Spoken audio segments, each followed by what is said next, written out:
Got a body for the time. Hey, bang.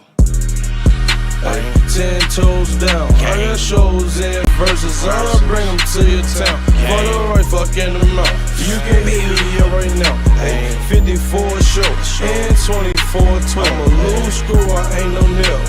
Walk up in the building. Ladies and gentlemen, welcome back to one of the sports podcasts of all time, 10 Toes Down. We are here with the second edition of Civil War. We're going to war. This could be the end game to last episode's Infinity War. Redemption may be needed, especially for Torrin, after Christian Gonzalez being argued as the CB1 in the NFL. But first and foremost, we have a first-time guest here on the pod. We have Nathan Seafang, also known as Fanger. How are we doing, Fanger? We've been trying to get you on here for a while. It's good to finally have you on. Yeah. Oh, I'm doing great. Long time overdue. Absolutely.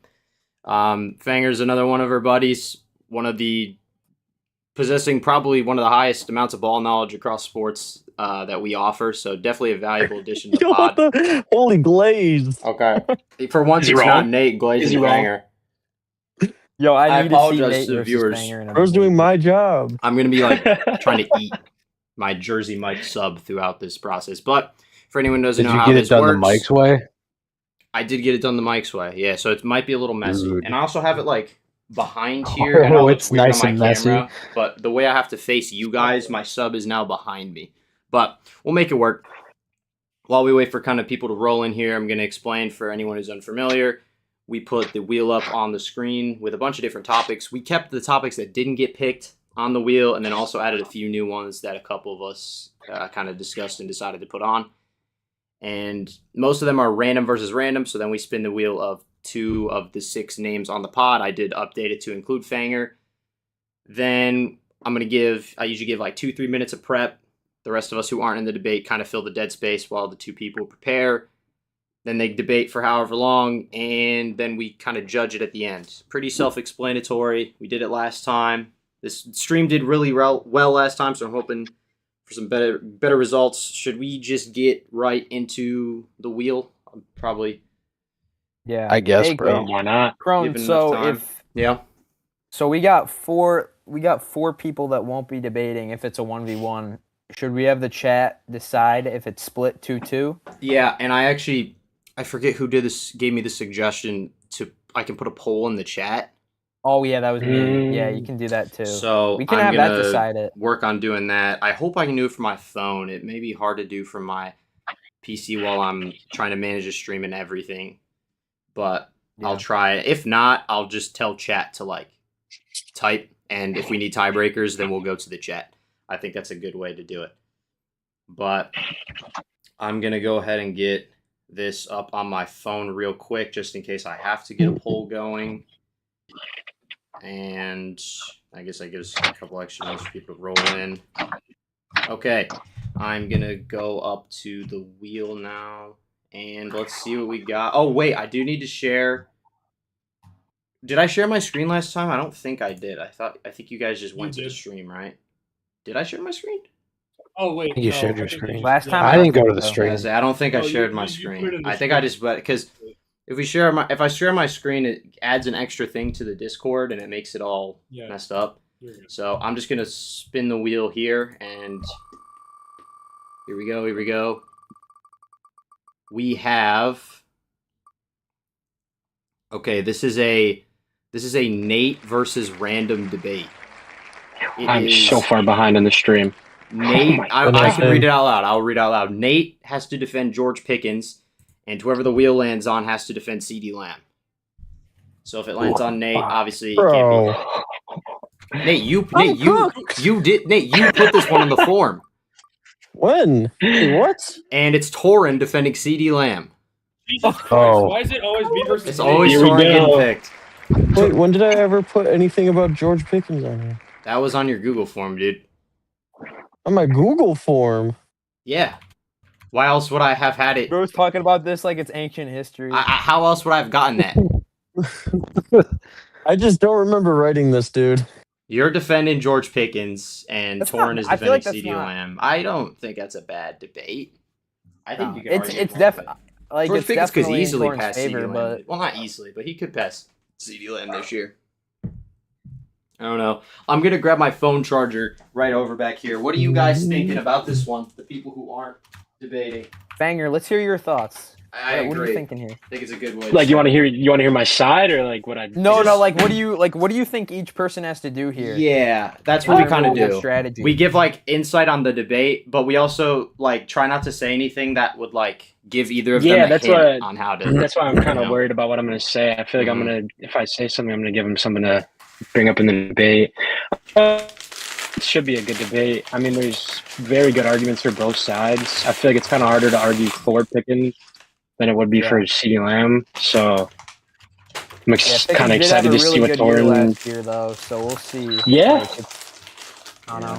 It's definitely something I we think should it's- factor into our judging too. That Nate has the harder argument to make.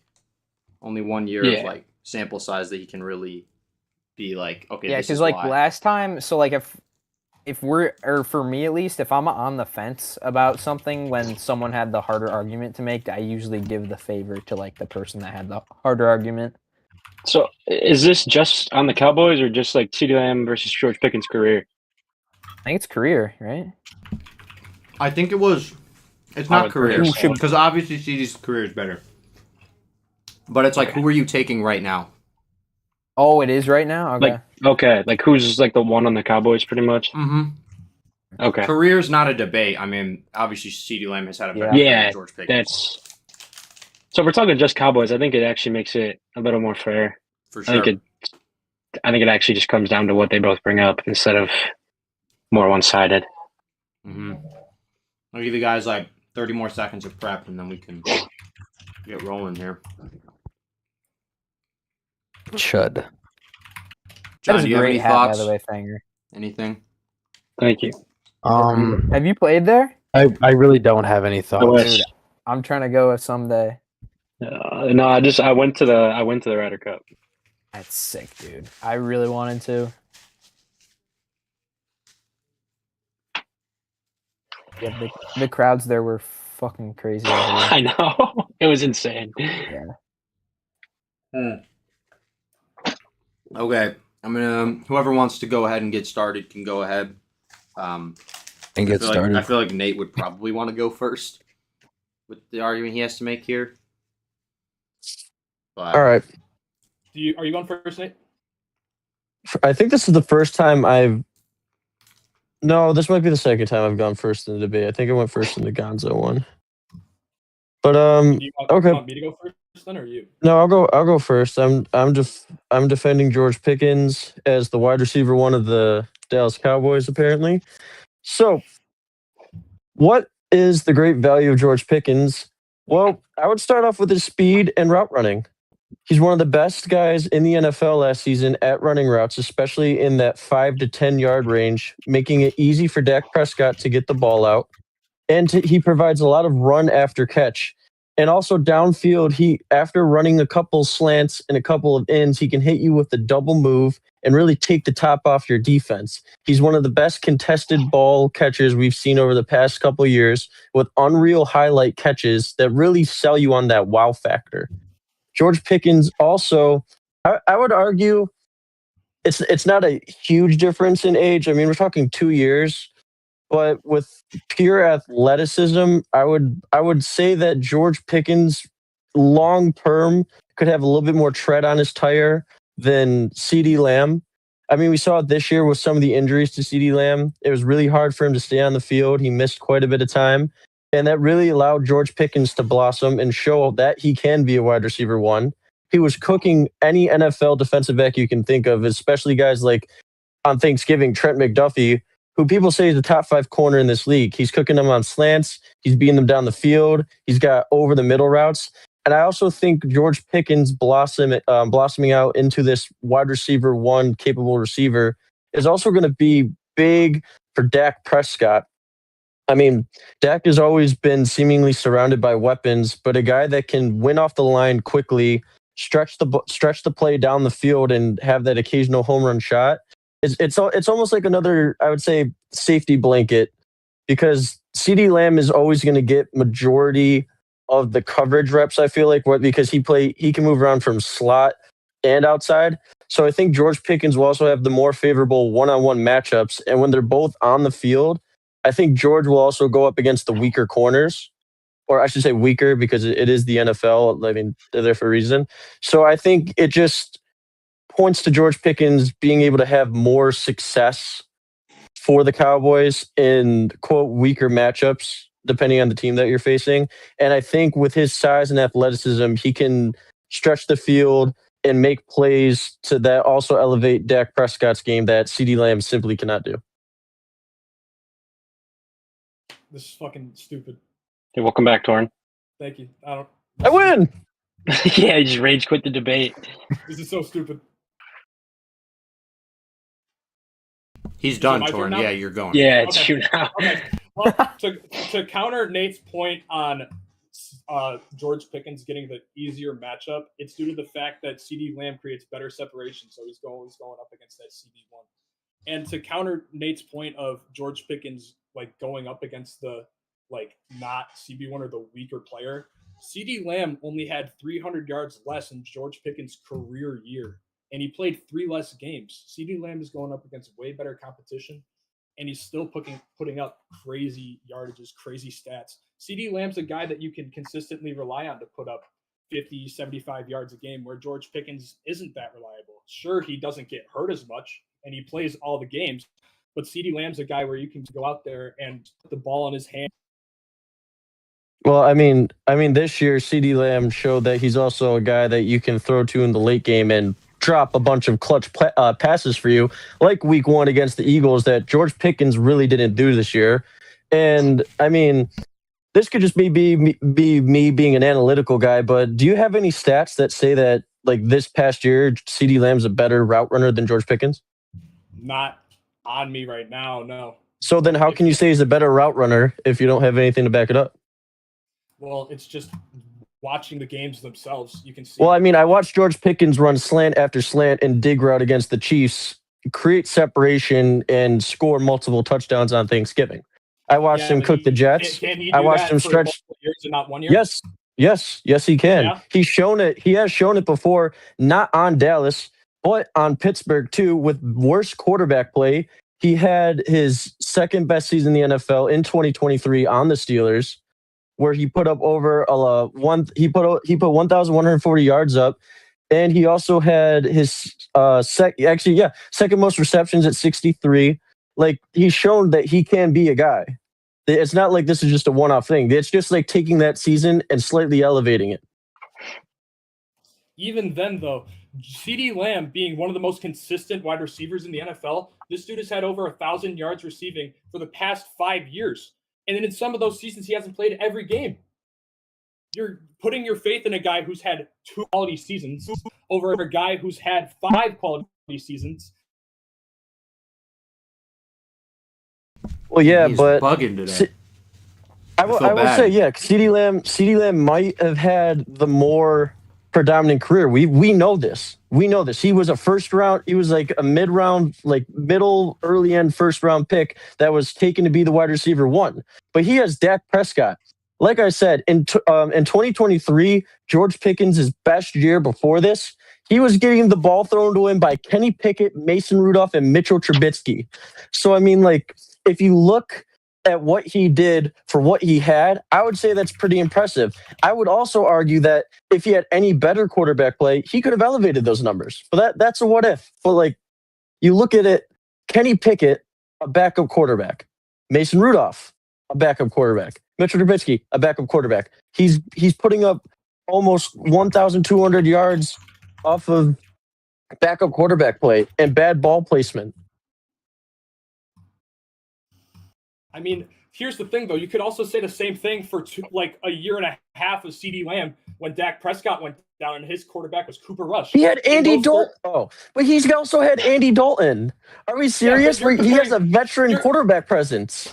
But Andy Dalton wiped all 3 of those quarterbacks that just did. Cooper Rush. He put up 2,400 yards or 2,400 yards in 32 games with Cooper Rush as his quarterback. You're cutting. No, you're good. You're good. It's just your camera. For me, it's cut. Yeah. Okay. Cooper Rush was his quarterback. Cooper Rush is not better than Kenny Pickett. What you're the battle of mid. I'm sorry. I cannot believe this just turned into Cooper Rush versus Kenny Pickett. We're really sorry. We're really measuring the you know, Austin Hooper versus Mo Alley Cox. Yeah, I'm just saying that CeeDee Lamb can play well with any quarterback. In 2023, George Pickens, but I think that CeeDee Lamb's success is better. He's proving that he can play with any quarterback and that he makes that team better. He had Cooper Rush as his quarterback for an entire year and still made the playoffs.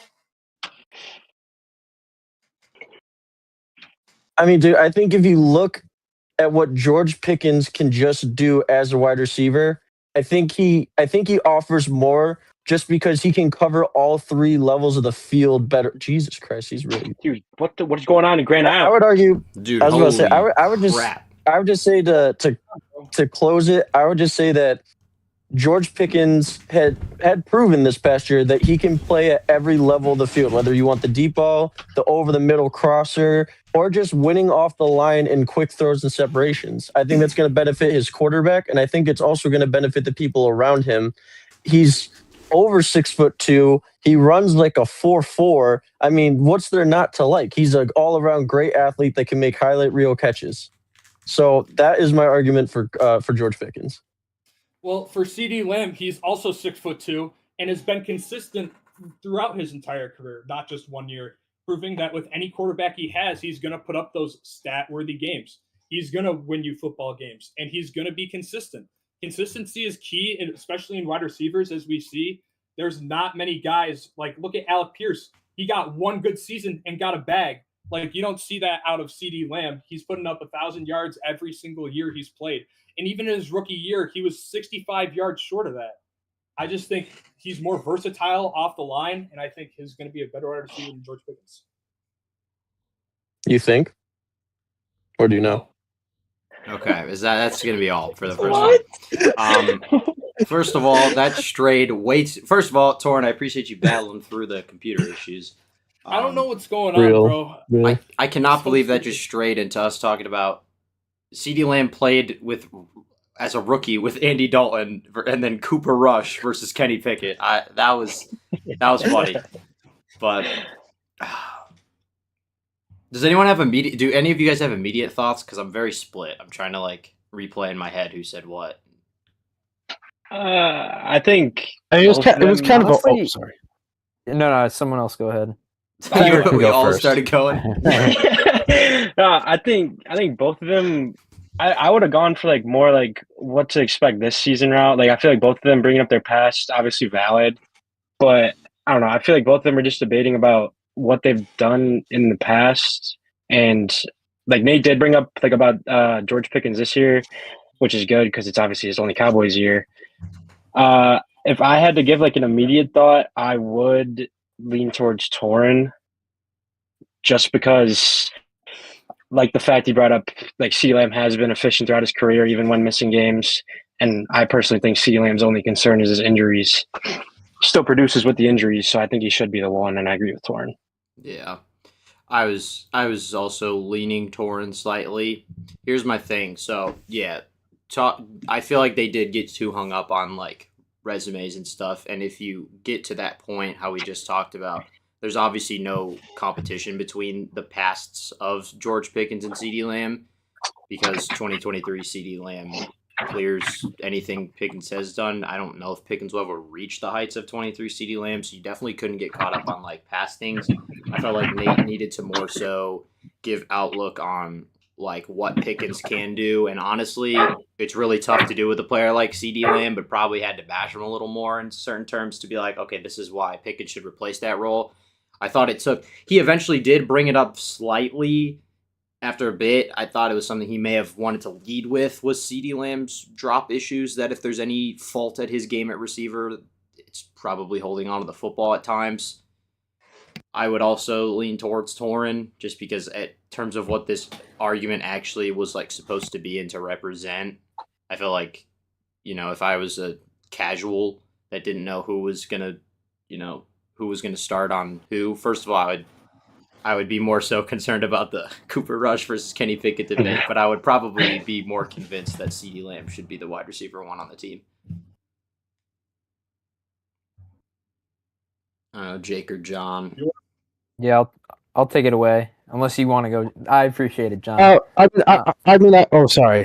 mean, I didn't really have much to take Oh. away from. I mean, CeeDee Lamb is pound for pound like the better, more consistent receiver, even with dealing with adversity. But at the same time, we have to like talk about George Pickens has had an unfortunate past history with quarterbacks. I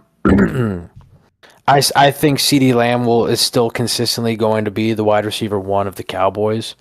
He puts up very good numbers, like you guys mentioned. We don't know if George Pickens can really reach that level season after season after season. So I think I still have to lean more towards George Pickens and or not George Pickens, sorry, CeeDee Lamb and Torrin. My bad. Yeah, I'll go make it quick too. I mean I've lost both my debates, so I can't really speak on like quality, but I thought this was definitely like not the sharpest debate, and like Fanger was saying, I think they went down the career route, which I didn't really expect, and I think Nate did a good job in the beginning. I think he just needed to maintain that momentum of like emphasizing that George Pickens is the trendier wide receiver right now with what he did in the back half of 2025 and like his future going forward. But I think Torn held on and did enough to show like during that career debate, obviously CD's the better option, and I think Torn was able to emphasize that enough to hold on. So I'm also going with Torn. All right. Torn Roth, through the lag, through the adversity, through the, I don't even know. It's like having Cooper Rush throw the football to you. It is like Cooper Rush, sort of. Yeah, Andy Dalton, I think, was the only, like, because he played with Andy Dalton for like half a year, and he was a rookie when he played with Andy Dalton, so I thought that was like redundant. But yeah, the Cooper Rush. Obviously, George Pickens has had the much less quarterback play because, damn, I should put a thing of why Dak is top 5 on this wheel. I'd love to argue that, but okay. We could just move on to the next, I guess. Let me get the wheel up here, and that was a good first debate, guys. Nate, you probably could have had me if you stayed more this year based. Ooh.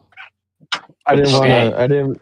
Like, dude, your route running sets that you brought up are good. I thought if you kept more down that route, I probably would have gone with you. I didn't want to talk about the future because I feel like the more I lean in the future, the more we're talking what ifs, and I just didn't feel like what ifs are like the greatest thing to bring up for debating. Okay. That's fair. Master Yeah. debating. This one is. God. Sorry, I spun it. This one is one I know that Nate put up for a fact. Is I did Mahomes put this one up. generational or a system or a product of the system, a system quarterback? This is one Nate put on for sure. This Random is one I versus put on. random. This one I remember. I remember this. All right. So the first one is defending that he's generational. This is whoever this lands on has to say he's This is generational. Patrick Mahomes. Yes, and Torin has to say that Mahomes is generational. Why is it all? I'm not gonna say it. I'm not gonna say it, but it's always. I didn't choose to be Torin. Torin, you do have a pretty easy argument. You get to argue that Mahomes is a generational Yeah. quarterback. You get to be a Mahomes Glazer. Here's who gets to say he's a system QB. If I'm going up against Fanger, bro, I'm kind of fucked. Dude, where is this narrative? You are going coming up from? against Fanger. Oh, here we go. Fanger must argue why Mahomes is a product of the system. Dude, I'm so So glad I did not Torrin get got that. Torrin got the big 2 right off the bat. This is a debate that I would honestly. I would have Dude, loved to be in this debate. This I would is a love great to be in debate. Fanger's better shoes better, for this though. debate. I think I could make a really good argument on behalf Damn, I of think Mahomes. I could make a great argument. I think there's more of a case for Mahomes being a product of the system than the one we did for Brady last month, honestly.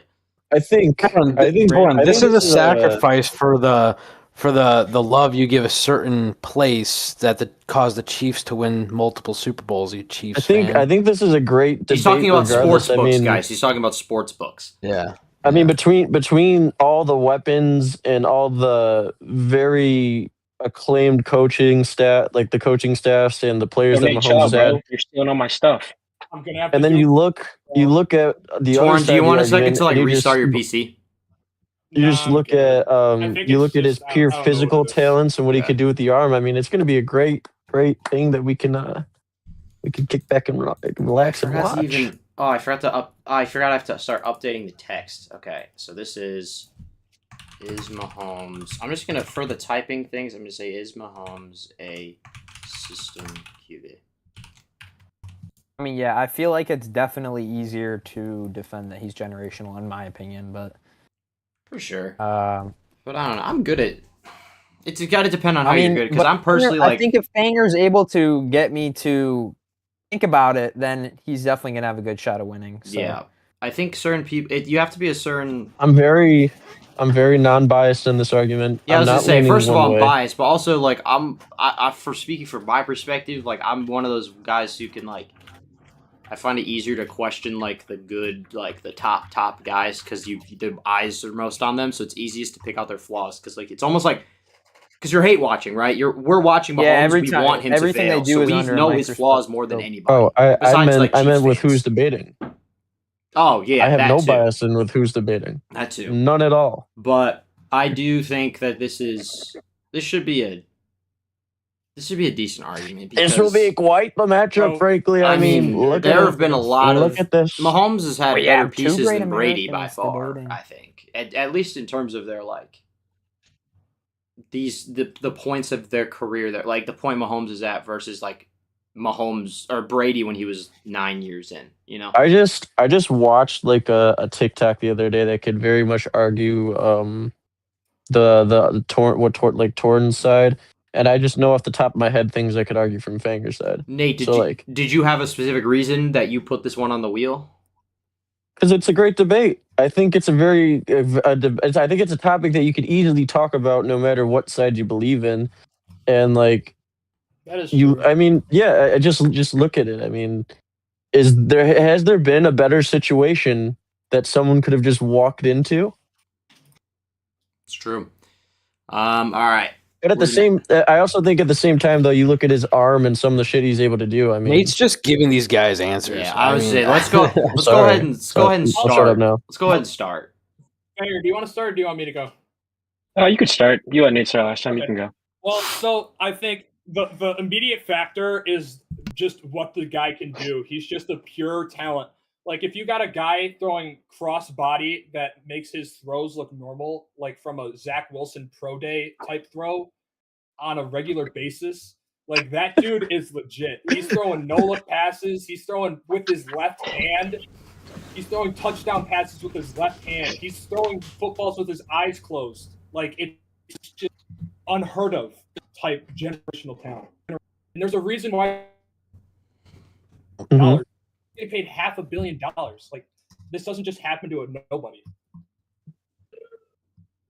Okay. Oh, you're okay. Okay. Well, Patrick Mahomes came into a already good football team who made the playoffs before he even got there, and he took over in a system with Andy Reid, who is probably one of the greatest coaches of all time. His system elevates quarterbacks.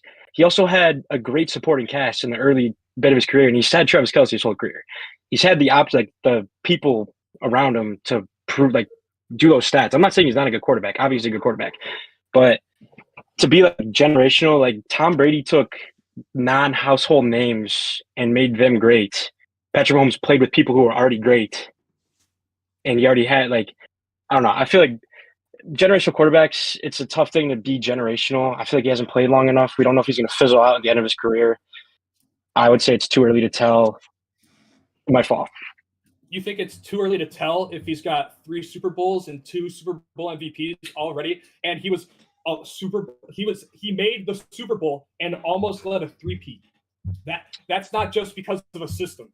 Sure, it could be, but this dude is throwing for damn near 5,000 passing yards per year. That's not just because of a system or he has one capable wide receiver or a great tight end. He makes everyone on his team better. That's not just a system. I believe it's Andy Reid's system that gets him all those stats. I'm not saying he has a good arm talent. He gets the ball out to them, but Andy Reid he's one of the best coaches of all time. You can't even debate that. He sets Patrick Mahomes up. He puts him in a good spot to do that. Patrick Mahomes' defense in the early of his career, or not early in his career, sorry, the past couple of years has also been ranked like top 10 4 out of the 4 seasons in a row probably. And I don't know. I just feel like to be generational, I feel like you have to do more in your career. Obviously, he has won a lot, right? Fucking Super Bowl MVPs. but there's only a couple guys that are generational in my book, and he just doesn't have the stats to quite add up to it yet. So currently, at this moment, he's not generational. It's too early to tell. I still don't think it's too early to tell. He's played 9 years in the NFL. For some people, most people don't play 9 years in the NFL. And this dude's won 2 MVPs. 2 MVPs and 3 Super Bowls. Okay. Like, who not based off a system. Who else would you say is a generational quarterback? I'd say Tom Brady's a generational quarterback. I'd say Joe Montana is a generational quarterback. Like, there's only so many you can think of. What do you know about Joe Montana? John, I'm sorry, John like locked in as soon as Tom Brady's name was mentioned. He literally goes like this. I can't stop laughing at Crone's face, bro. But they said Joe Montana, so I had to. Yeah, that made me laugh too. All right, keep going. Sorry. I heard his voice like that. Did my AirPods just die? Oh, he can hear you. Trevor Lawrence is a generational quarterback. I almost put that freaking T-Law debate on here, Nate. I was this close. Sorry, my AirPods did disconnect, but I like Aaron Rodgers, generational quarterback. Better quarterback all time How than we doing, Mahomes Dylan? at this point in time. Hope you're doing good today, bro. Thanks for tuning in. Better stats. Fuck, like MVPs, Super Bowl, whatever. He's Peyton also Manning. played 10 more years, though. That's why I'm saying right now, Patrick Mahomes is not a generational quarterback. The stuff he's done in his Nate, stop doing 6'7" at me. The stuff that Patrick Mahomes has done in his 9-year career it's Hall of Fame worthy. It's not generational talent. You can't just throw the word generational around. Like there's not many guys that are generational talents. There's not many guys that win 3 Super Bowls in their first 7 years. All right. If Super Bowls are all that matter, then there's a lot of generational guys. MBS has 2 Super Bowl rings. Is he a generational wide receiver? No. Yeah, but how come in every Super Bowl he's won MVP? He's the reason they're winning. Okay, that's fair. He's the reason they're winning. There's a reason why Julian Edelman won MVP, Super Bowl MVP, because he's the reason they won. Oh, you don't want to go down this route. I don't know if that's the route you want to go down. I'm just saying, there's a reason why he won Super Bowl MVP. Damian Williams should have won Super Bowl MVP in one of his Super Bowls. So you can't really argue that. He got glazed. He got glazed into a Super Bowl MVP. That's one case though, not 3. Okay, so he's got 2 or 3. 7 in the middle of the fucking debate. No.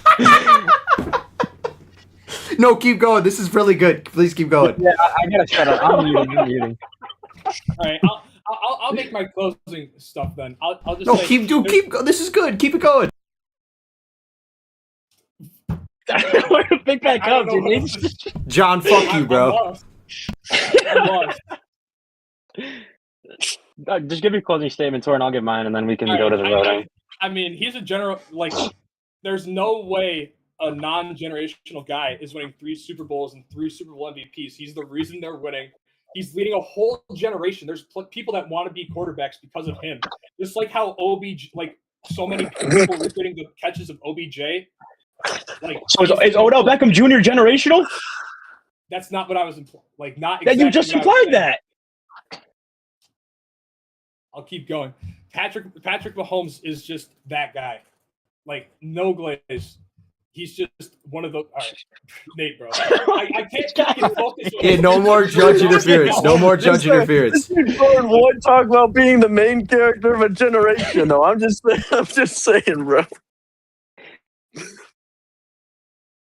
I don't know what else I was gonna say. So go for it. Sorry, I didn't mean to cut you off in the middle of that. I was kind of stunned by the OBJ. I'm sorry. You're good. I would just say, to be generational, I feel like you have to do it for a long time. Obviously, he has good stats in 9 years, but to be generational, you got to do it for a long time. Prove you can do it when you're older. He's had Andy Reid his whole career, unreal coach, one of the best systems of all time. He's had Travis Kelce, Hall of Fame tight end, Tyreek Hill, probably going to be in the Hall of Fame. And I don't know. I would just say, to be generational, you got to do a lot more. Even though he's done a lot, you got to do more and prove it for your whole career.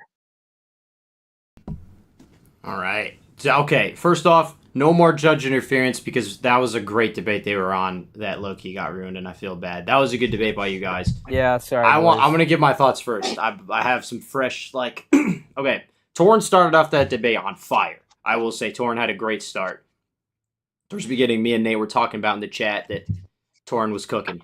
There were a few things I felt like each side could have brought up, mainly on Fanger's side, just because I'm more familiar with this stuff. Things like the Chiefs, I think since 2014, were on a streak of winning the AFC West, like 3 years before Mahomes got there, 4 years before he started with Alex Smith.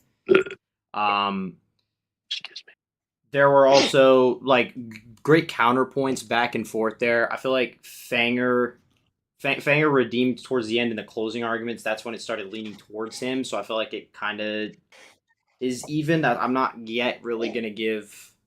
Honestly, I'm waiting for the other judges to see if they can kind of convince me to side one way or the other because I'm very split here.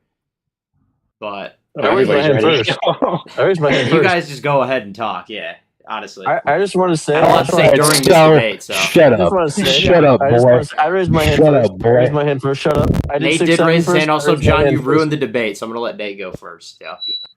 I want to say I'm so happy. I was about to type it in chat that Fanger brought up Damian Williams in the Super Bowl by saving my. Yes, thank you. Also, Torn, how are you talking about generational quarterbacks? You say Joe Montana before Aaron Rodgers and Peyton Manning? Yeah.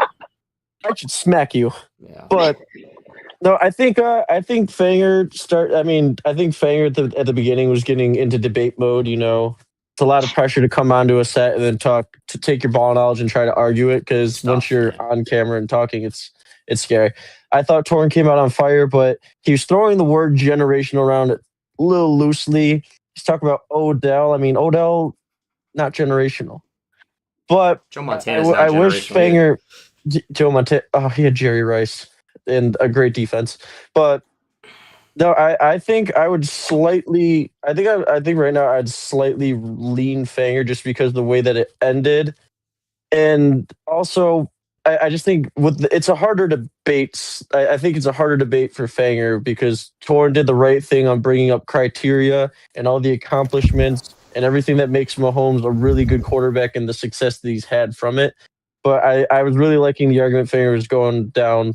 He's got Andy Reid. I wish you would have talked about Eric Bieniemy, one of the hottest offensive coordinators for a minute that went to the Commanders, and we saw what happened with Jaden Daniels. Yeah. Oh, Now he's back on the Chiefs, obviously. What's up, JD? But you had a just couple of missed really this good debate. points, and I was also going to Right, say, thanks for like, tuning in. you That look was at all early crap. Patrick Mahomes and that Andy Reid system doing the RPOs. He's making guys like Chris Conley, Byron Pringle, Nicole Hartman. He's making those guys look like quality wide receivers. The Legion of Zoom. He's got running he had Kareem Hunt during his prime. The short little time that Kareem Hunt was we were like, oh my god, Kareem Hunt looks really like this next type of guy that's going to elevate the running back game.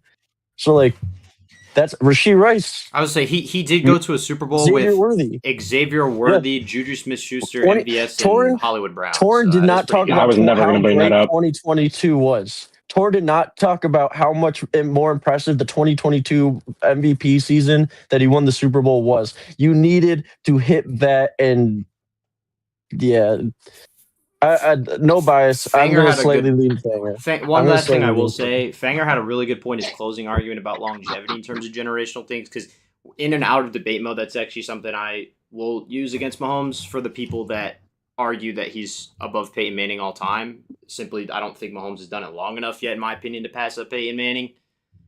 So I thought that was something that was decent in the closing argument as well for stuff with longevity, because Mahomes. I'm going to be honest, unless you're a biased Chiefs fan, it's very unlikely Mahomes, we ever see 2018 Mahomes again coming off his ACL at 30, whatever. He's still shown he can, manage the games, but does that really make him generational? I don't know. So it was definitely a good, thing to tie in.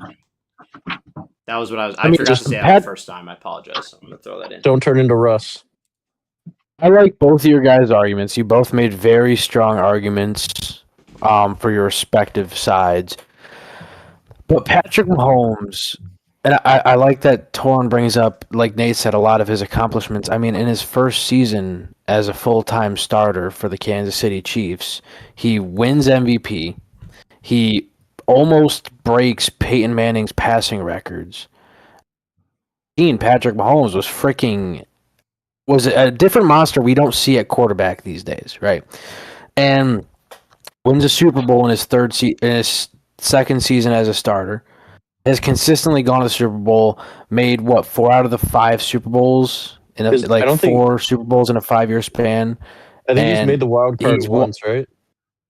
He's only been a wild card starter once. I think Yeah, once it was was Um, 0. Yeah. No, wait. And No, or is it still 0?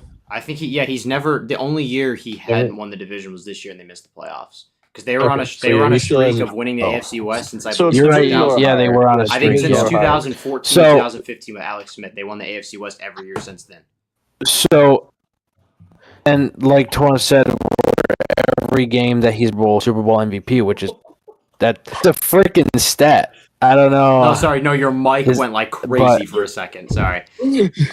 No, don't. Am You I didn't. good You didn't now? wow. You didn't wow us with your stat, John. It was your mic. Don't No, get I too know. excited. Am I good now? Well, I was confused by the faces. I was like, "What's going?" on? Yeah, no. Torn made a lot of good for the individual. Is my mic cooked? Keep going. No, keep going. Get it out real quick. Just keep going. I like Torn. Him off the bone. All right. I'll go. I think there were a couple moments where each debater could have kind of put the nail in the coffin, and I'm really ashamed that we didn't get to see the full debate because I honestly thought you, John. both the arguments were still like gaining steam. But I think I was very surprised when Fanger said that Aaron Rodgers is a generational quarterback. I'm surprised Torn didn't snap back with the 3 Super Bowls, because obviously that's something that has been lacking in Aaron Rodgers' career. And then I could be wrong, but I don't think the Chiefs' defense and like how good it has consistently been was brought up even once by Fanger, and that was a little surprising to me. Like they've had a, Spags. I want to yo. say Yeah. consistent top 10 defense for the I brought past that 4 or up. 5 years. Oh, you did? Okay. Yeah, I said they were like Mi- top 10 in the past like 4 seasons. Mhm. Oh, okay. Maybe Spags it is was just in nuts. passing, but I think touching on that a little more and just the consistency also with the defensive coordinator in Spagnuolo would have been helpful. But yeah, I just think I think Torn did enough for me to sway my opinion and just hammer away the fact that although he's only played 9 seasons, and like Torn said, that is still a lot of seasons. The fact he's won like a Super Bowl in pretty much 1/3 of the seasons he's played is pretty mind blowing in itself. And yeah, I think Torn did enough for me. Torn was clapping back too. Like I feel like out of the two that had like counterpoints, Torn would give these counterpoints like almost right away, just like instant deflection with like an actual fact or logic that would turn it around.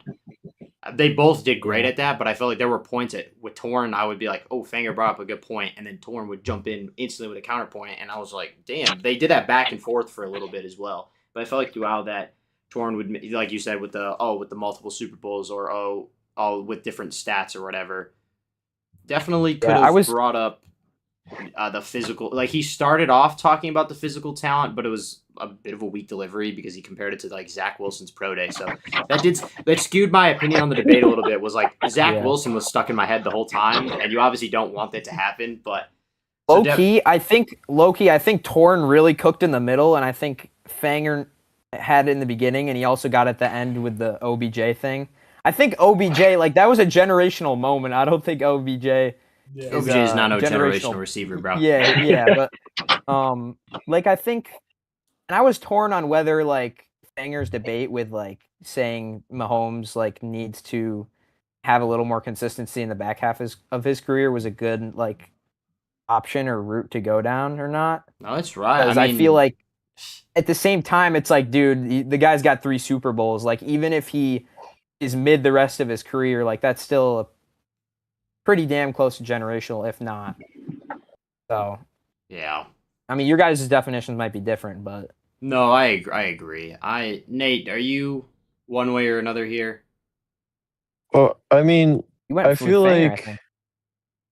I did. I thought just with the beginning, the end. I mean, Torrent clapped back a little bit, but I just thought for the harder argument, I kind of leaned a little bit into that. But I was gonna say, well, something that kind of stuck out to me that Torrent said because it's hitting me now. Torrent said they don't just give bums $500,000. What was it? $500,000? $500 million. $500 million. And I mean, you are correct, but I mean, we've seen like the Russell Wilson contract. We saw the Carson Wentz Okay, deal. Russell Wilson was not a bum at the time, though. Let me. First of all, we're gonna respect Russ at the time. We're talking about how they played out, right? Yeah, so I but mean, you look at Wilson, you look at Carson Wentz, you look at Sam Bradford.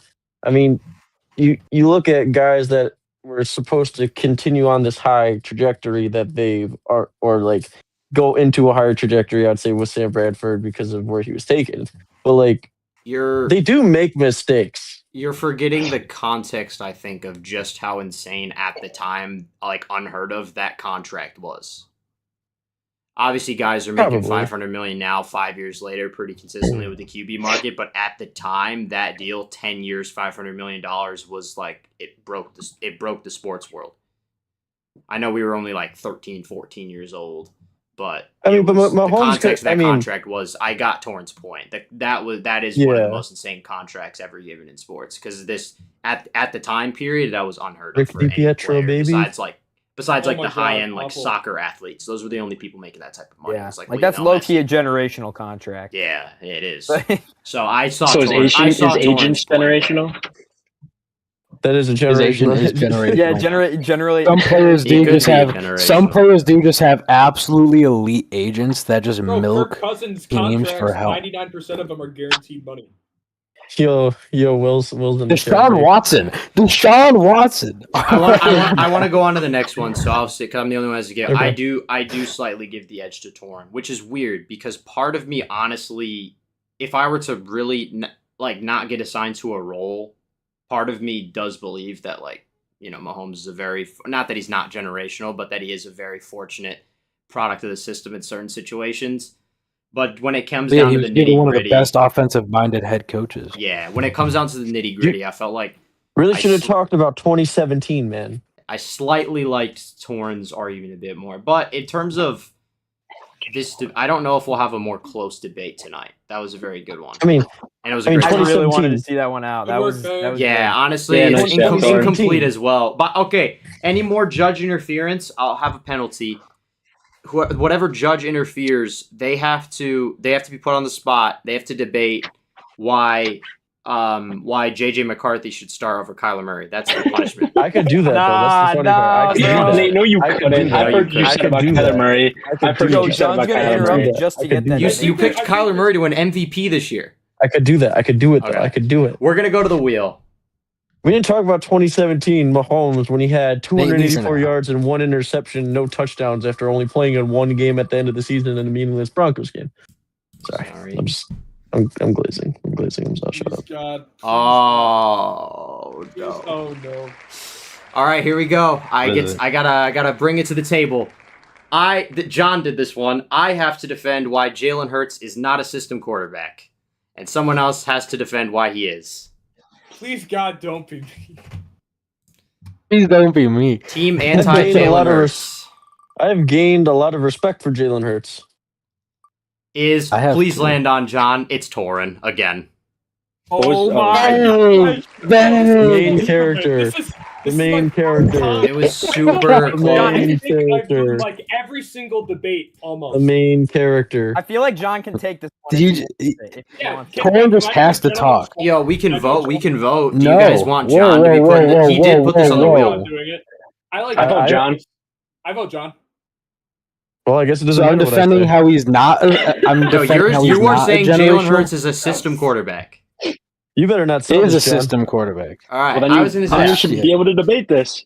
Yeah. Okay. 2024 Philadelphia Eagles. Are you cruising for a bruising?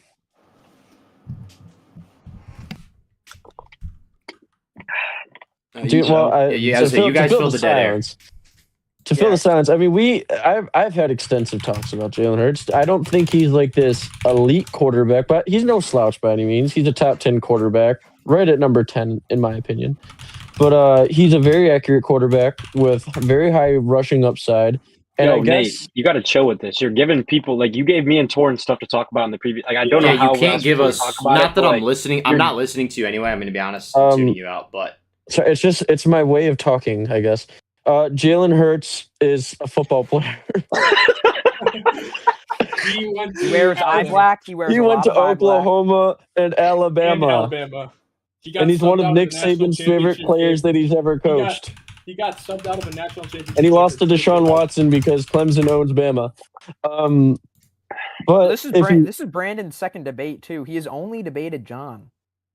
So, I have oh one. yeah, that is great. Oh. Oh yeah, the Brady debate. The Brady debate. I forgot. That was a good one too. So we'll see. This is Brandon's second showing. We'll see if he's had hard positions to defend both times. I feel like, or at least Oh, he doesn't think so. This isn't hard. Crone, That's Crone, not even a did you shot at see John what- either. This argument's just stupid. Crone, did you see what the last dude in the chat said? Oh yeah, Will Sullivan Will. says, "Dude, this guy Jake is such a loser, and his takes are some ass." yo Will. Yo, you're banned, buddy. Damn, we just got banned. That's crazy hate. Dude, Wait, Torn, Crone, so you gotta fix the middle. I do Torn, have are to you no fix longer mail. Sorry, afraid I to have so debate me? much to worry about at once. No, I mean still a little bit. Tim, why? You just won. Bro, Why do you have got such better ball knowledge negative- than me. why do you have Torrance, such Torrance, low Torrance confidence? 2-0 tonight. Torn's We going have time to on air prep. It's not if it was off the dome, I'd take me over you, but you had time to Well, not that prep yeah. mattered, but you do got time to gather your thoughts. That's true, but still, if it was just ball knowledge off of with Dude, but no this isn't prep, even my kind of ball knowledge. That's true. This is debates. It's different than knowing something from a specific I feel like. Knowing a niche person in a niche year. Well, that's right up his alley. Fanger would cook in Jeopardy. I'm pretty much ready to go, dude. You would. John, do you I don't need want some these more high time? expectations. Whenever John's ready. You gotta live up to the name, son.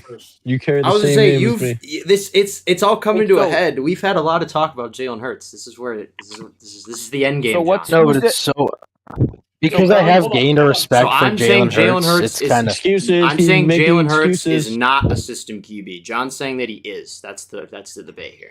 Oh wait, this is right up there. I didn't put this on the wheel. John did. John's Like out talking of about my some yo, agenda player, I did put other people on here. Like the stuff I did put on here for me to Oh. defend is like Calvin Johnson over Jerry Rice, and Oh, you're defending that he's not a system QB? yeah, Oh, I think you have the easier. I thought you were Oh, yeah. defending Okay. that he was. a I would have system loved for QB. Brandon to call Jalen Hurts a system quarterback. I would too. hate That would have been a fun thing to watch. No, I That would've feel been like fun. I could switch up. I could switch up on anybody. I could low key, dude. We could as fans of the Bills, we could probably put up a nasty anti Josh Allen agenda just with how much shit we've seen him do. Yeah, I don't think but I would could. never. That's my Love him goat. too I would much. feel so Brandon, dirty. Brandon, It'd be like worse than selling Brandon. my soul. I'm Bring up the Broncos. I'm game. ready for my dismantling here. That's Whenever you confidence. Why do you guys Wow. have such That's glaze. no I don't like confidence, that. bro? That is glaze. I'm just trying to find things to talk about Jalen Hurts being a system quarterback. It's just not. All right, John. let's just get into I it. didn't have. it's I'm not- going to okay. be real with you, John. I'm going to be 100%. I did not have to do a lot of research for this one because it's an argument I have to make off the podcast or on different episodes of the System. podcast quite a bit. He's consistently talking about Jalen Hurts and how great he is. John, bro. How John, overhated? John, How lock into overhated it. he is? Yes. John, you need to lock Right. in and really not overthink this. You guys may begin your debate. Now, who's leading off here? You can go.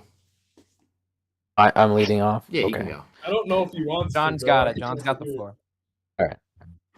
Since 2020, the Eagles' defense has been ranked in the top 5 consistently in total yards allowed, points scored, sacks, all defensive categories. The Eagles have ranked top 5 consistently since Jalen Hurts has entered the league. Their offensive line, except for his rookie season, has been number 1 in the NFL.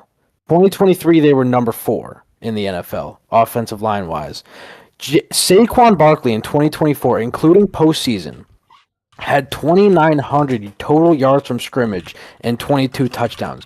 2,900 total yards makes up for about more than, I think it was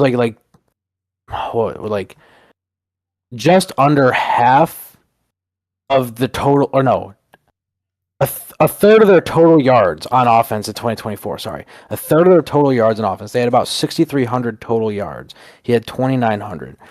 Jalen Hurts in that season only had about 3,400 passing yards. I think Saquon Barkley and that Eagles offensive line and defense carried that Super Bowl, where he did win Super Bowl MVP, but against a dismantled Kansas City Chiefs So offense. they That was carried just him in a Super Bowl in which he won Super Bowl MVP. where a Chiefs offense and defense was just getting pummeled by the Eagles offensive line. Nobody was touching Jalen Hurts. Saquon Barkley was able to make separation on the rushing plays he had. Jalen Hurts had time in the pocket to get the ball out to A.J. Brown and Devontae Smith. The defense did a really good job in making sure that the Chiefs offense was rattled. I can't say that Jalen Hurts should have been the sole Super Bowl MVP. I think that his offensive line could have been made consideration for Super Bowl MVP, if not the entire defense. There were a bunch of key pieces on that team that could have been Super Bowl MVP. And I can't confidently say that it should have just been Jalen Hurts, where he had a good game, but there were so many factors to it that helped him elevate gameplay during that Super Bowl. To be fair, first off, the Chiefs' pass rush consisted of a on-the-fall Chris Jones, George Karlaftis, who had already got his bag. He's off the face of the earth. FAU, I think, Felix, whatever, like their pass rush was a bunch of bums. So yeah, the Eagles' offensive line ranked high statistically, whatever, but a lot of the pass rush wasn't a big reason why the Chiefs have gotten to that point in the first place. But I'm gonna point out, you're talking about playoffs, all this stuff with Saquon in the playoffs and all this stuff. Jalen Hurts is one of the few quarterbacks. He's actually comparable in this statistic to Josh Allen as one of the few active in the league that play up in the playoffs, and it's not even close. What other quarterback can you say has 21 total touchdowns to just 3 interceptions in his playoff career across, I think, 5 seasons making the playoffs now? 5 in a row? Yeah, you probably can't name me anyone with Not that too much many. efficiency. Yeah. That's very high efficiency. He's got, and it's, I think, 11 passing and 10 rushing. In each of his Super Bowl runs where he's at least appeared in the Super Bowl, he's, I think, had 5 rushing touchdowns each on top of at least 3+ passing touchdowns throughout. And I want to point out 2 Super Bowl appearances, 1 Super Bowl ring. He's competed in a division that's pretty much brought out at least one other team that has threatened for the division title. We've seen, Dallas throughout like 22, 23. We saw obviously the Washington Commanders in 2024 exploding onto the scene last year. I guess it was a little bit, and that was, I guess, an Eagles down year. But there were a lot of things that weren't necessarily Jalen Hurts' fault. There's a reason that they decided to move on at OC. There's a reason why Philly fans are saying Nick Sirianni should be in the hot seat. There's a reason why they traded away bum-ass A.J. Brown. There were just things that weren't necessarily in Jalen Hurts' favor. That's his like one down year as a starting quarterback that I've really seen. It was the first year where there were situations where he's really making mistakes. He's always been an efficient guy. He's always been a guy that's getting a job done. He's always been a winning quarterback no matter what. Like, he wins games. You can't move that against him no matter what tough opponents he's faced. The gauntlets in the NFC, how much better the NFC has been than the AFC year after year recently, and he still seems to be coming out on top. And he dismantled the Chiefs dynasty. They stopped the 3P, and now the Chiefs failed to make the playoffs the following year. And I'm not even going to just keep focusing on the years where he did good. 2021, the Philadelphia Eagles made the NFL postseason. In that preseason, if you remember the context around that, the Eagles were going to be considered one of, if not like the worst teams in the NFL going into that year. At that time, Howie Roseman was a fraud. He took J.J. Arcega-Whiteside over DK Metcalf. He took Jalen Reagor over Justin Jefferson. He was not a good drafter yet at that point. In that season, he had Jalen Hurts was throwing to a rookie Devontae Smith, Quez Watkins, and Jalen Reagor. And he had Miles Sanders at running back, who hadn't had like his good year yet in Philadelphia. And they made the postseason at 9-8, albeit in a weak NFC, but they walked into the wild card and got sent home, albeit by Tom Brady, who, peaked in his 40s. But even throughout then, how is he a system QB if he's bringing that team of bums to the playoffs? He finally gets a somewhat decent team around him that they start building up in 2022, and he makes the Super Bowl and nearly wins it. You can argue he should have won it on a phantom call, a phantom hold that just honestly didn't exist, especially at that point in the game. It's just not a call you can really make. And then 2 years later, gets the job done in one of the most dominant Super Bowl victories we've ever seen. I feel like Jalen Hurts is the only one who really gets bashed for having these good teams around him and producing. But you have a quarterback like Lamar Jackson, who has probably the same type of good system on both sides, if not better in certain cases, but plays worse in the playoffs, has never played in a notable playoff game, one conference championship appearance, but because he has 2 regular season MVPs and, plays efficiently in the regular season in stat pads while he's up in the fourth quarter, he's suddenly just miles better quarterback, but Jalen Hurts, who has the hardware, is the system QB. I think it's just more of a thing that people like to, it's easy to hate on someone who wins, which is what we've been seeing with these past 2 debates with Brady and Mahomes. So I really fail to see how outside of, oh yeah, he did this on paper, like this is who he has on his team, whatever. He's still winning the games. There's still all these instances where he is being a difference maker on the field, either with his legs or with his arm. There are instances where he's carried a bum team to the playoffs that no one expected to do anything. And it was only his first full year as a starter as well.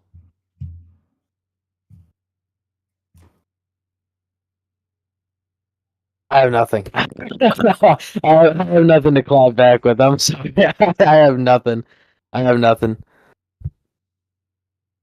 can't. I have nothing to weak, bounce dude. back That with. was If you that want was to win weak. a debate, you gotta fucking talk. That was weak, dude. I had nothing. I just kept You wanna going win a because he debate, just. dude. John, you were doing well, bro. You were. I had nothing. gotta- After that first Nothing. statement, I had nothing. Nothing about the Absolutely tush push. nothing. How did you have Nothing about to the go tush after? push. Okay, because let's be honest here, Jalen Tush Hurts push is a really good if he quarterback. clapped back with the tush push, I might have had to bash If Josh Allen. exactly, I can't really clap back with a tush push. Not Josh gonna lie. Allen does it all the time. Jalen Hurts has had a new offensive coordinator every single season of his starting career, and then the guys that were his offensive coordinator went on to be a head coach and were fucking bums. How did he get to the playoffs with this bum of squad? Do we even look at the defense? I really 2021? have. Yeah. They Regardless, had we not didn't even talk drafted about. any of their key pieces they have now. They had like Josh No, Sweat. we're talking about a team that just came off a Super Bowl appearance a couple years before that. That was like 5 years prior. A lot of their key guys were out of the league. There's no way it's just solely Jalen Hurts, though, the reason why they come to the 2021 playoffs and lose to Tom Brady. No, They but have to have something They else. were going to be one of the worst teams on paper. I honestly have nothing. After that first statement, there was really nothing to argue about. I had First nothing. statement was 10 minutes long because you didn't say anything. I was saying, yeah, I didn't He really. didn't try to clap Yeah, back. I didn't even The get. first statement I was waiting. The first statement was one statement.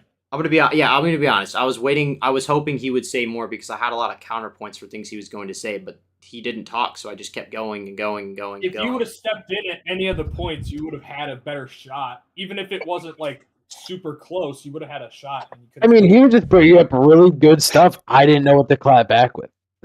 He had a lot of good things that he was bringing up that it was hard to clap back with. Well, because But you gotta try. I had nothing. I agree. I had You need to Okay, if you're try. wrong, you gotta I'm not- try. I'm not Especially because afraid you put of this it. one on the wheel, dude. I don't know. I had nothing. Their defense had I apologize. guys That like was really Darius weak. Slay, T.J. Edwards, That was Alex weak. Singleton, Javon Hargrave, Fletcher Cox, Brandon Graham, Josh Sweat. It was the number 10th ranked defense in the NFL in 2021. You guys aren't remembering the how bad the Eagles were on paper projected in that preseason. But that's on paper. Paper. Preseason projections is all you can rate a team on, and they make the playoffs. They were supposed to be a I'm just saying, bottom but that's 5 team, and they paper. made the playoffs, dude. Bro, That's you could like- be that's like the equi- that's the equivalent of Super Bowl this year. favorites in That's this the year's equivalent of preseason, this and they year, finished like- and missed the playoffs. That's the equivalent of this year's, how we were saying earlier, like this year's Tennessee Titans making a wild card spot. That's how this would be. That's like saying, oh yeah, the Chiefs are Super Bowl favorites going into last year, but they missed the playoffs. Mahomes gets hurt, a bunch of shit happens because that's on paper. That's we haven't It's played. different a game when yet. it's different when you're talking about a bad team playing up versus a good team playing down in the thick of it, and then their obviously, starting yes, QB but tears I'm his just saying ACL. at the end of the day, it's paper. You can't. This was an unproven guy who in college got benched for Tua Tagovailoa and now has a Super Bowl ring, and Tua is struggling to find a job. Tua wasn't bad. It's not like Tua was bad in college. No, Greatest but college, it's greatest irrelevant. Alabama It's quarterback of all irrelevant. It's time. irrelevant. Second greatest. that wasn't my Second point. greatest. That wasn't my point. I know, but it's And still, none of that And even. he's still Not, pretty good still, at but I Oklahoma. think the He's main still thing, pretty John, good at John, Oklahoma. you didn't really give You didn't really didn't talk say about the anything. argument. You didn't really give me points why you thought Hurts was. You just listed a bunch of Barkley. Like, part of it's not your fault because I hear that a lot. You know, and I didn't even mention that Saquon had a down year this year. I didn't even need to talk about that. I bashed AJ Brown a little bit. AJ Brown was And the ass co- this and the year, coaching but he was staff. great in that. He was great in that 2024 season. He was. I feel nothing but underwhelmed right now. Yeah, I agree. I feel a bit disdain. disappointed. I'm just gonna move on to the next. I vote Brandon. Yeah. Sorry. I vote Brandon. I mean, Chat. the only argument I was gonna say is like if someone were to talk about how at the time in 23 he had the single greatest rushing touchdown season for a quarterback until Josh Allen. 22. So like that's what I was saying about the tush push though. If someone was to argue that, you counter that with the tush push. Hurts' stretch. That's when everyone was. Hurts in 22 was his best year. 23 had great volume stats, turned the ball over more a little bit. 24 was efficient. I mean, Saquon obviously did his thing. When it came down to it, the playoffs, Jalen Hurts played up like he always does. I guess if I'm John, the biggest push argument for Jalen Hurts is once he got the great team, it's kind of like I guess if anything, you would just be saying he didn't have to do as much because he's got all these great things around him where it doesn't really seem like he has to always elevate his play because he's got an AJ Brown, he's got Devontae Smith, he's got like the elevation comes from when someone else has like an off day or they play better. The defense isn't playing great. That's when you look at individuals. Yeah, I spun the wheel, and we have landed on the Jaden Daniels versus Caleb Williams debate. Oh yes, two randoms. Oh, is that the new one you added? Yeah. Yes, this is a new one. Whoever this lands on first will be Jaden Daniels. Okay. Defending Jaden Daniels. Figure and I had a great conversation about this. It's Torin. It's Torin. Oh, let's go! Torn, bro. Hey, you're 2-0 tonight. 2-0 tonight, baby. Enjoy. Fuck, bro. This is a great debate, though, Torn. This is whoever this debate. lands on is defending Caleb Williams. We just vote Nate in. He fucking wants it. I was gonna say, lands on John. Give it. It's not. No. I'm okay with giving it to Nate. No, as much as I want it's not fair. It's not. We got. I'm defending Caleb Williams. Yeah, we gotta see more people though. We gotta see more people. We can't always say now. Granted, okay, I will say, has Jake gone? No. Today, last stream, yes. Jake went twice last stream. He went twice last year. I meant today. Doesn't he have to leave soon? So shouldn't he go today? Torin, I would say, Jake, are you good defending Jaden Daniels? I wanted Caleb Williams, but I mean, dude, there's a great argument for both. I think there is too. I mean, it's who would I be? Torin, who's already gone like every time. Jake, it'd be you versus John. It's you versus John. Jaden Daniels. Some redemption for that A-Rod and Stafford. The main character's already decided for you as he gets up from his chair. So. I mean, I'm going to debate, but do you want Caleb Williams, John? Do I want Caleb Williams? He's offering the switch. You can do a gentleman swap. You could do a gentleman swap. I don't. Do you want Jaden Daniels or do you want Caleb? If you want Caleb, you can keep him. But if you want Jaden, you guys can swap. That is. You know what?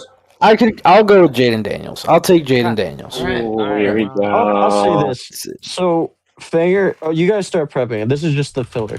Fanger and I were doing a quarterback ranking. I was telling Brandon about this. We were doing quarterback rankings of all 32 starters or whatever, and that's what kind of led up to this debate topic because we were trying to figure out where we were going to put these two and who should be in front of the other. You want to talk about taking bums on a playoff run though. Like, bro, Jaden Daniels. But there's a great argument for both of these. I have certain things based off of our conversation that I would like to hopefully hear be said. Yeah. But I kind of wish I was arguing get what I get. But either player here. I could put up an argument for both guys. I love both of these. In my opinion, I would say like the easier argument right now is Caleb Williams. Whoever has Jaden Daniels is going to have the harder argument. Conference championship appearance, though. I don't know, dude. Yeah, and the other thing is with that is for as a rookie. This is his first year. But no, I mean that's what I'm saying. It's a great debate, but I mean if you're looking at the trajectory, I don't want to say I don't want to be like what I usually do. So I'm thinking in my head as like, you know, Yeah. Well, the one dude got hurt. Okay, the one dude. I will You know, say I can't say what I'm gonna say. I'm not giving either people like reasoning why, but like personally, I lean towards Caleb here because I just really like Caleb Williams and I like his intangibles and everything. But I feel like this should be a really good debate. I'm very curious to see what each side brings to the table because I'm so happy this this guy. is one of the more closer There's a lot to like be real said life for both QB sides. debates. Yeah, I'm very happy that close. we got this. I'm What's- very happy we well- got this. Just to be clear, is it like all time who's better or who's better right now? Bit of both. I mean, they've only been in the league they've only for been in the league 2 years. years. Who's better Yeah. right now? Okay. All right. Oh, Crone, did I was you about to say, see if what you- JD said in the chat? JD says, I hate Caleb, but I feel like Caleb for this. Jaden struggled a bit this year when healthy, but Caleb has been a bit more consistent. Debatable about consistency. All right, well, I'm ready whenever you are. JD, I'll Jake. comment on that after All this debate because we don't want to give And either Jake, of them I'll let you. tidbits on what to say. But You got no. You go first. You go it's first. debatable. You want me to go first? All right, sounds Yeah, good. you can take the floor. I'm excited for this one. Jaden Daniels. So I'm defending Jaden Daniels. Yes. You are Okay. defending Jaden Daniels over Caleb Jaden Williams. Daniels. Jaden Daniels in his rookie season had a much better season offensively. The team he was playing for was piss poor. Kind of like Brandon bringing up the 2021 Eagles. I kind of like that a lot because the Commanders freaking sucked on paper. Scary Terry was hurt. And it was a rookie quarterback in Jaden Daniels going into a new system in Washington who has been piss poor for the last decade at that point. They made the playoffs with Taylor Heineke, sure, but the team only got worse in that short span of time. Jaden Daniels had such an efficient rookie season that he had 100 QBR. He had 25 total touchdowns. He had a phenomenal year. The defense for the Commanders in 2024 was ranked 25th in the NFL.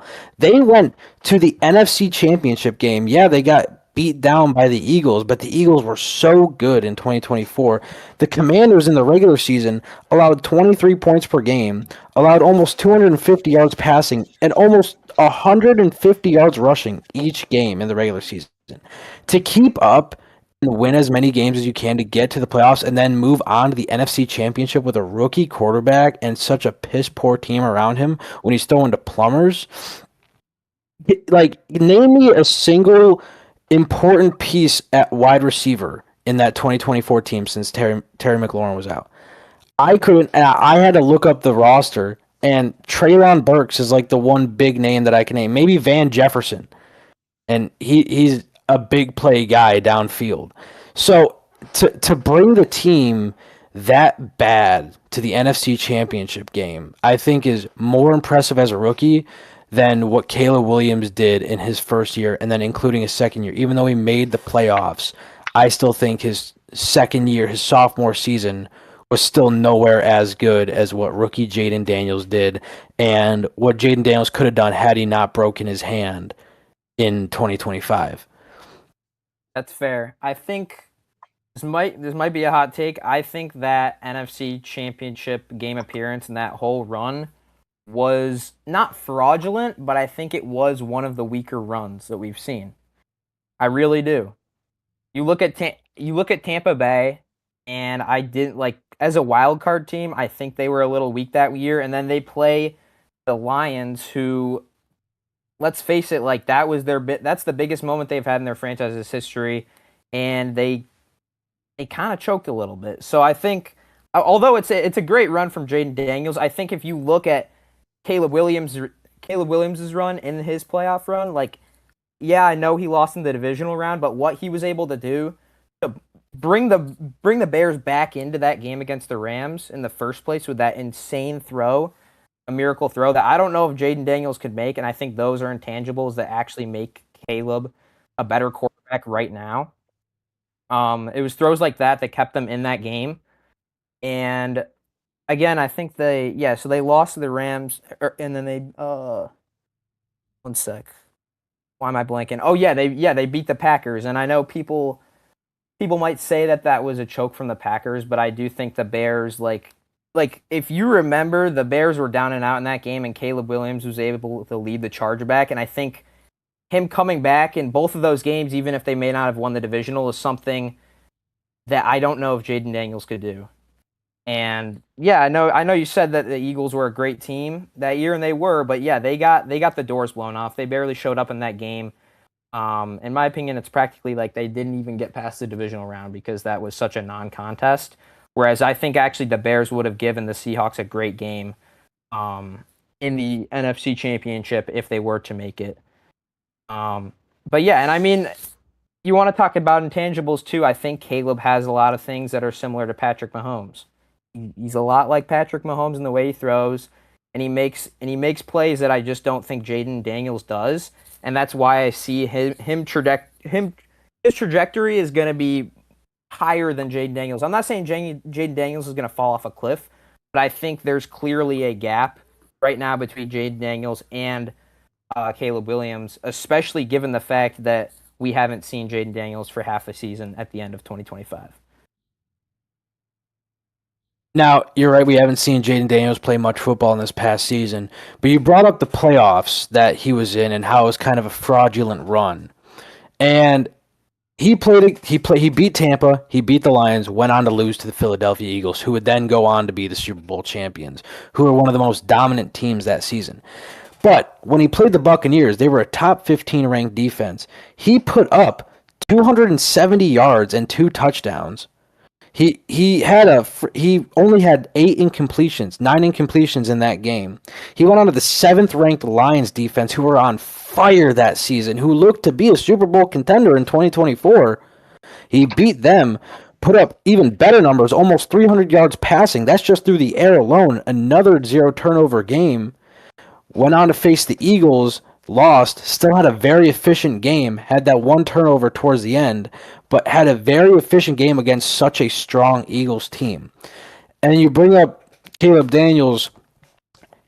He is a good quarterback, but he's also very inefficient when it comes to passing. He had a 60 QBR this season.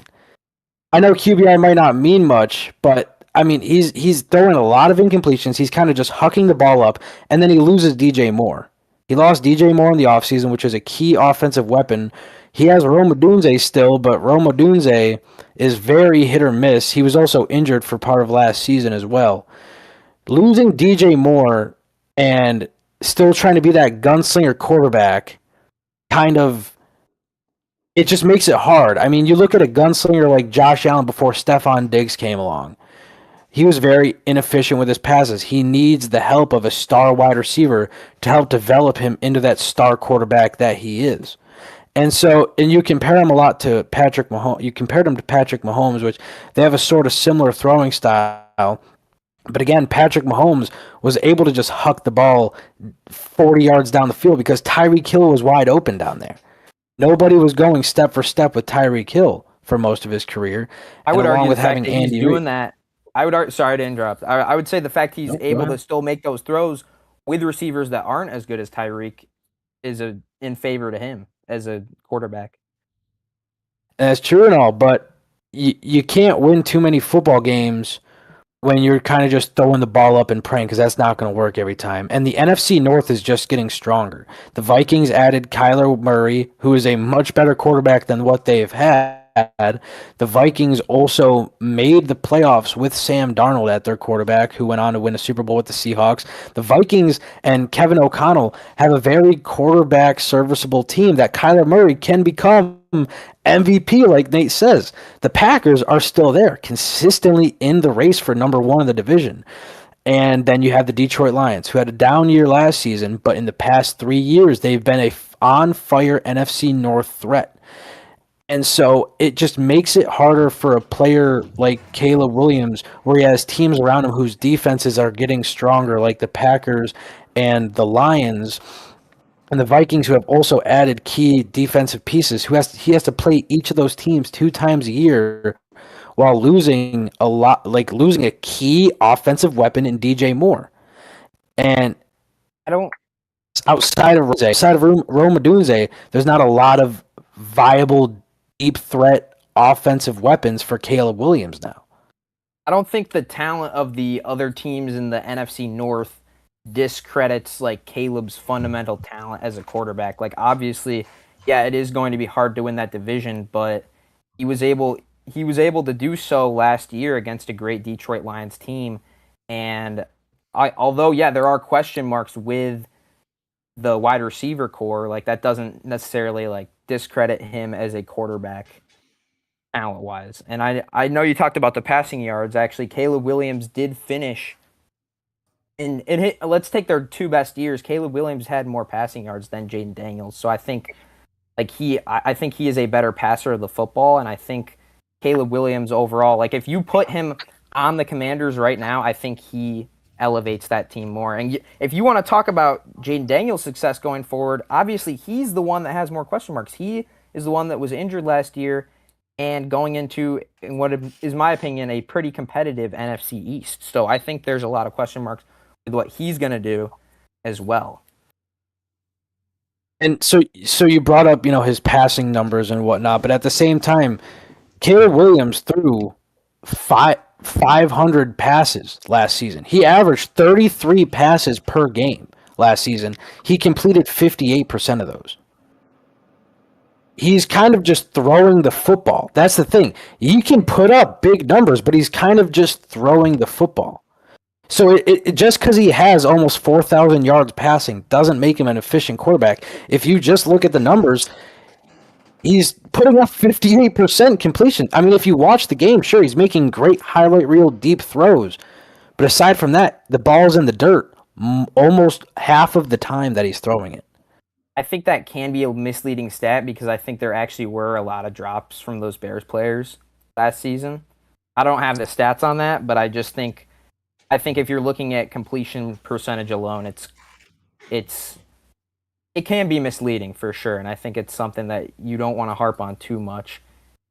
And I mean, you want to take the Bears defense last year. I know they had a lot of lucky turnovers, but that was also not a great defense. So if you're giving credit to Jaden Daniels for leading his team with what did they rank? Were they pretty below average in 2024?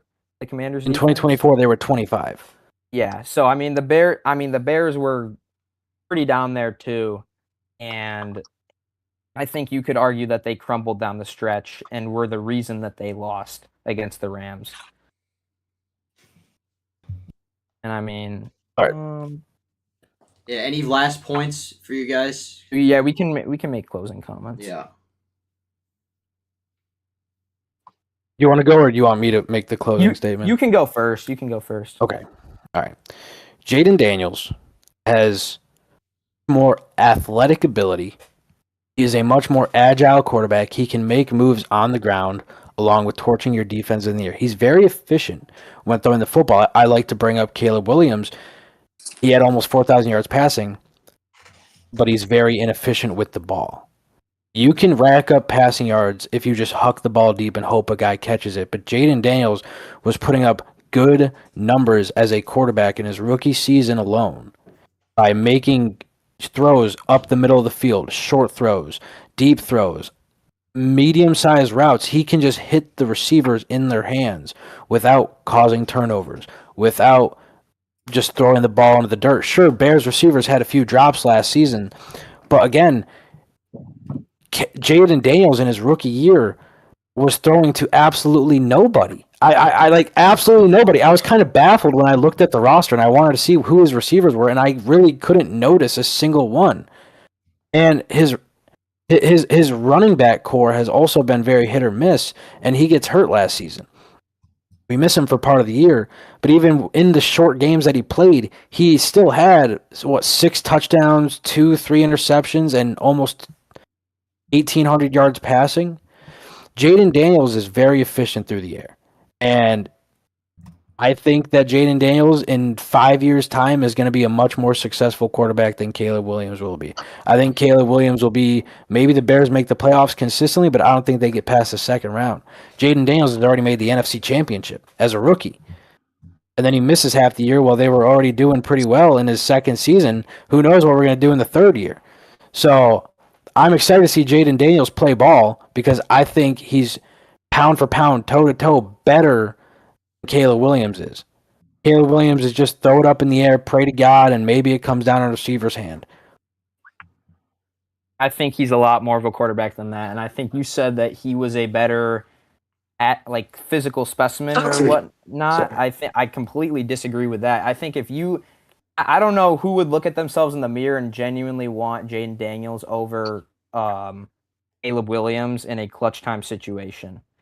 His Hail Mary throws that he chucks up at the end of the game, a lot of them actually succeed, and he is one of the best quarterbacks in the NFL, efficiency-wise, under pressure in those types of situations.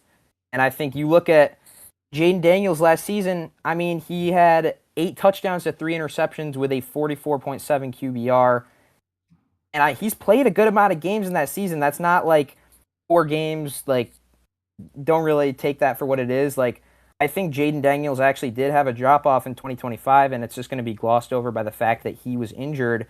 And I think you're going to see, actually, that Jaden Daniels kind of had one of these one-year wonder situations like Joe Burrow, where he goes far in a deep playoff run early on in his career, and he's not able to replicate that success. So I think, overall, right now, I would absolutely take Caleb Williams. And, his ability to create something out of nothing, those are the type of players that I want, and those attributes that I want in the playoffs. And I think this is the only time we've seen him in the playoffs. I think he's going to be even more successful, and I know there are doubts with the receiving room, but with him and Ben Johnson, I have no doubt they'll figure it out and go further and be more successful than the Commanders going forward. Okay. Wait, are we done? Yeah, or can we I? gotta be done. Damn it! Oh, yeah, Toro, go I ahead, had yo. something. You guys kind of said the same thing for 15 minutes, 15, 20 minutes. I was saying, this was a little bit of yap It's session. the same thing over and over and over. I feel like All John. four of us were talking in the chat. Yeah, John, you did a lot of talking to make up for what you didn't say, in the last argument, but a lot of it was just the same stat, Babbling. same statement. I feel like a point you should have made that Brandon made in his last thing was the preseason ranking. The Commanders were ranked 26th. They made the NFC Championship. Well, I mentioned the 2021 Eagles. I mentioned what Brandon said. He did say that. He said that the Commanders He said they could look that was bad on his paper. first point. Yeah. So I was supposed to say, because dude, John started off really well. And Jake lost me at the start a little bit. I understand the Lions were banged up on defense, but 2044 Jared Goff was balling, and they walked into the Lions trap and killed them. So I wasn't I know, because don't get me wrong, Jaden Daniels, that playoff run was magical, and I understand they got done pretty bad by the Eagles, but the Eagles then went on to do Patrick Mahomes even worse 2 weeks later. The box score won't show it because Mahomes shamelessly stat padded to Xavier Worthy twice in that game instead of being benched like he should have been, like he deserved for just shitting down his leg in the biggest game of the year. But he had a couple Super Bowls. But then we got to a point. I think John thought in his head, oh, this happened to me last time, dominating the conversation. But when he was dominating the conversation, I felt like just not a lot was getting talked about. We were just saying things about, that because Caleb Williams lost DJ Moore, that's somehow going to make him regress. We said, first of all, we need to respect Luther Burden here a little bit, saying Caleb Williams now doesn't have a downfield threat on his team. I think that's ridiculous to say.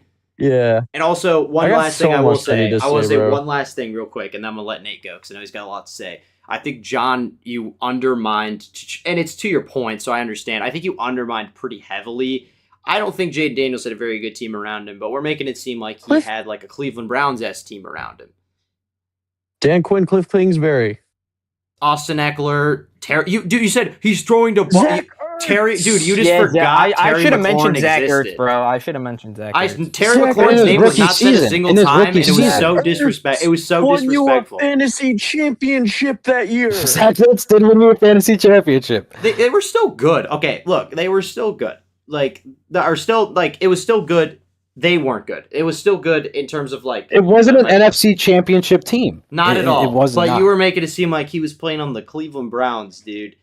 That was Or the the one thing where I was Titans. like, we got a little bit. I feel like, and then Jake pounced on it a bit. For me, the closing arguments were going to determine who I voted for, and I thought Jake put up the better one.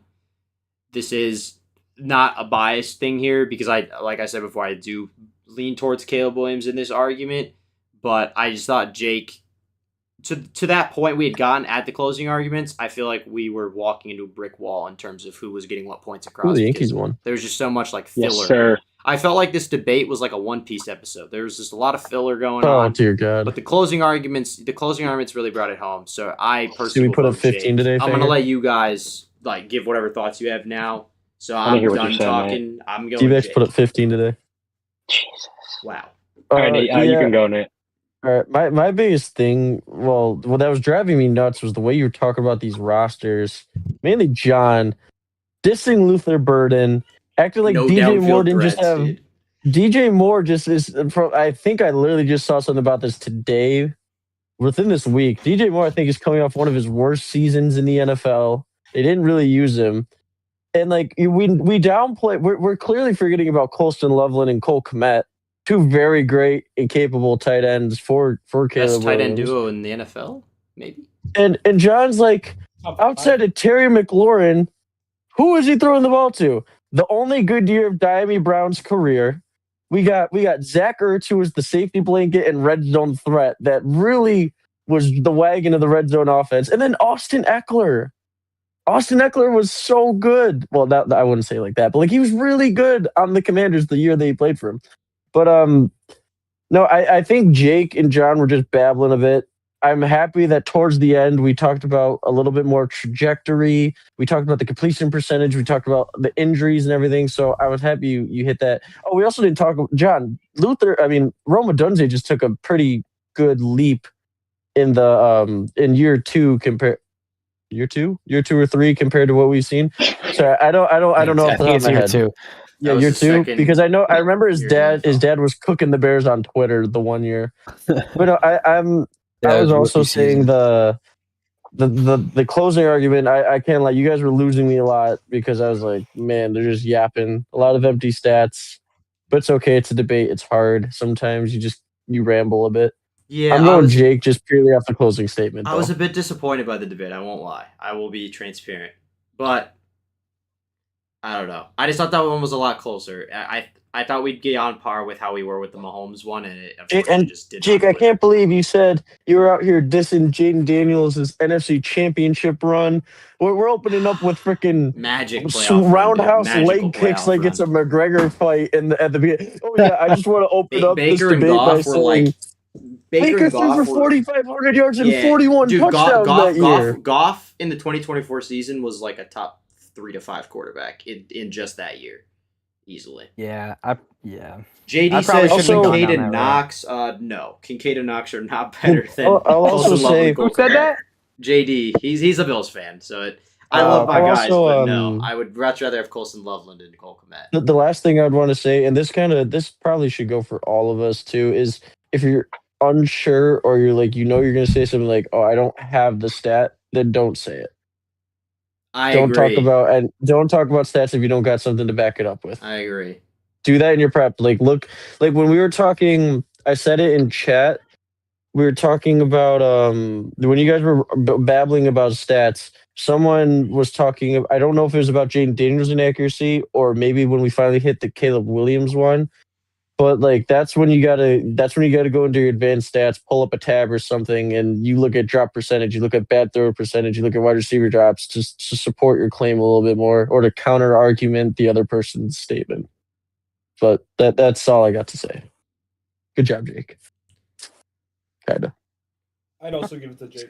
If I didn't know that.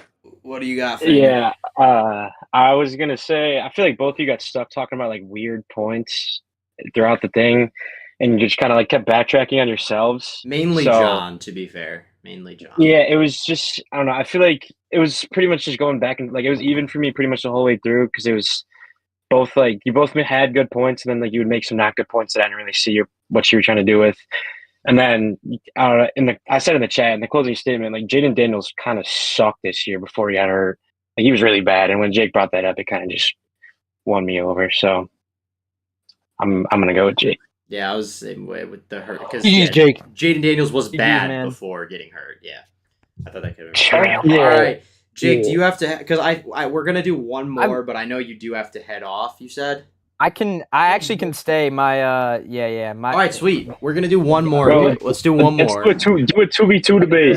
2v2 debate. Dude, yeah. Let's do Okay. 2v2. Do a 2v2 debate. Okay. Wait, the wait, ones can I I- have can I- that are Can we do the 2v2s. Ty Simpson one? Can we do the Ty Simpson one? Finger, No, what no, I no, will no, say no. about the Let's do 2v2s, it. Jake picked. I'm not like, in any of them. Yeah, Jake picked names for them. So like That's they I'll judge. I don't you'll mind. judge. There should Okay. be a I got a random. There question. should be I got a a random question. with the. There Please should be the like Ty 2v2s Simpson with one. randoms.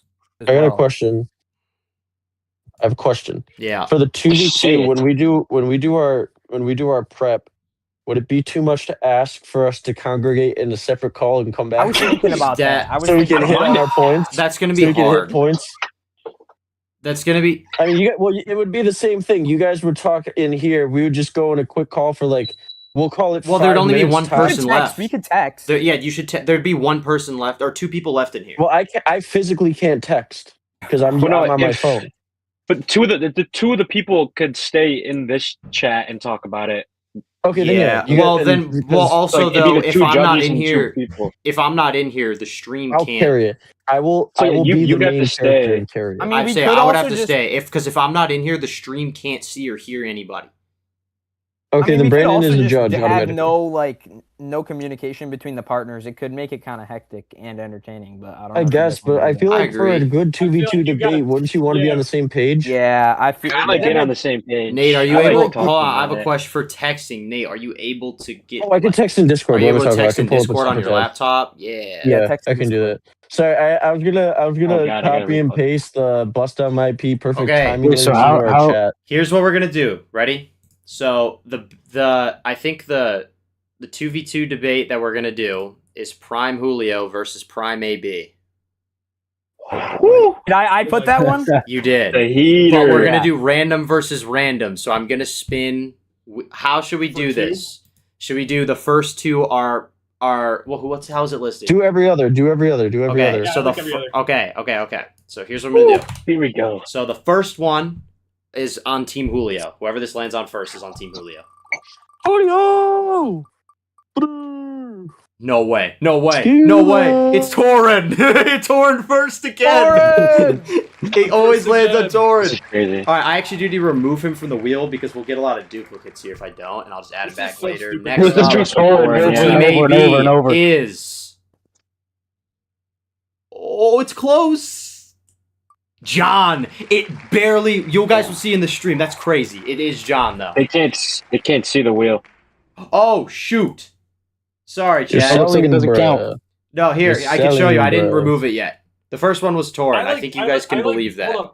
I like JD's idea because he said if the judges both choose different people, we should go to him for the tiebreaker. Yeah, 100%, Yo, we should- JD. Yeah.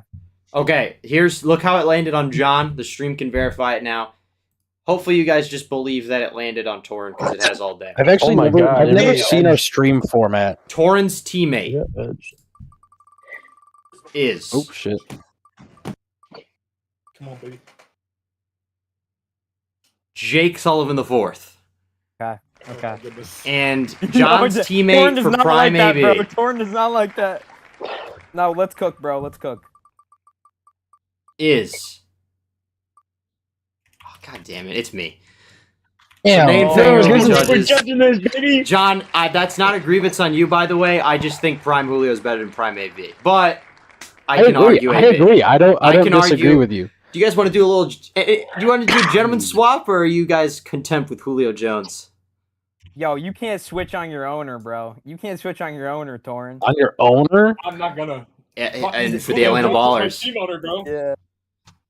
Well, I think you could switch up if you wanted to. I don't necessarily think I want to. Fair enough. Dang it. I All think right, you I do. tried, John. I tried to get us Julio Jones. It's all right. Um, All right. I mean, Brandon, are I you can, like unbiased? Are you on the side of Julio? I 100% think Yeah, Julio Jones okay. is better. Can I tag in Fanger? But if this is okay, I don't want it's to. I don't want to prime- sell. I don't want to Yeah, sell you Brandon's have to. argument. I don't want to sell Brandon's It's argument here. prime Get on the versus same page, no, then. John. We got Get John. on We the got same Oh, for page. two right John. We now. got this. Yo, John, we Torn, got we gotta this. coordinate. bro. You have. So, I got are the same we, page. so are we like Like, what John, are we? text. We're gonna Text on text right Discord. now. John, we're gonna text. Yeah, text? yeah. All right. All right. I'll give you guys So Nate, until you and I will talk here. Text me on Snapchat, Brandon. 9:50. I You got guys you. got till 9:50. You guys got Okay. till 9:50. Thank you. All right, Nate. So without giving any points to anybody, Yeah. what you think about this debate? I mean, you got to look at. I think we got to look at more when you're looking at the statistics and everything, because there's going to be a lot of stats thrown around more than likely. So I think that you should look at more than the regular stats that you just see on paper. Take a dip into the advanced stats. Know the who's, the what's, the X's and O's, the Jimmys and Joes. Who's Jimmy and Joe? That's a great question. Okay. But like, I do I hope just for both sides that it's more, they focus more on prime, not career, because that's what the question is. That's what I'd like to see, just more prime on prime. so you would like to see more, down yeah, to their it. their better years and not the back end of their. Like, Yes, so like top 3 seasons versus top 3 seasons, not career, because that's not what the question is. Do you got a side where you would think it's like the harder side, like a side? No, Yeah, because probably we're tough to talking about argue. two all time. We're talking about two all time greats, and I agree. I think both sides have very valid points. I don't. So there's many times where I feel like you could flip between these two. I love both wide receivers, and I mean it's really hard to pick between Antonio Brown and Julio Jones. I mean, two of the most dominant receivers we've ever seen, Yeah, two and at some their of the most prime. dominant in the 2010s. Yeah. Dude, I mean, I'd probably give the edge to Julio. Edge, like who you think would be better or harder debate? Yeah, yes, like better Okay. wide receiver in their prime. I think AB has the slightly harder argument, and I don't know if I'm technically allowed to go into it, so I won't say anything about it, obviously. But Yeah, don't. there's here. I'll actually text you on Discord. Okay. See, I would. I mean, without looking at the Jimmys and Joes that you would say and the advanced stats, with just basic knowledge, I would go AB based off just memory right now, not looking at stats, just based off what I think. But I see both sides, so.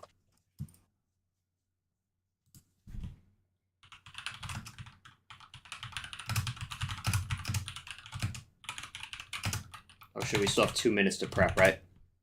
Yeah, you guys are good. We'll let you know when you guys gotta be done. Why does my I'm texting Finger in Discord DMs right now about dude? But Might take my some- phone's on my computer though to like set up my camera. I can't see what you're texting, so I'm not gonna be on camera for a second. That's fine. That's fine. Got time.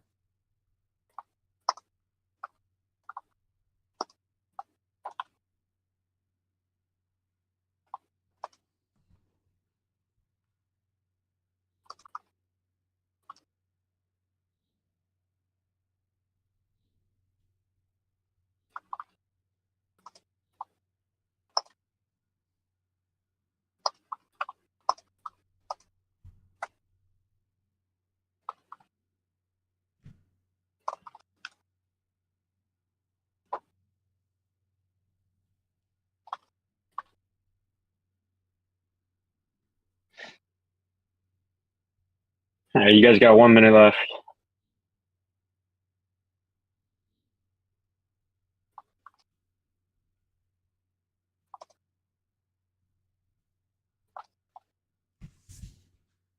I'm just about good, I think. I think we're ready. Just give me like 1 minute. Torn had to restart his computer too. He did. I think. Yeah, so he might be Okay. I won't. If you guys don't want me to, to look up stuff after 950, I yeah, won't, but but as we soon might as have it's to wait. 950, where you're cut off from looking up anything. Okay.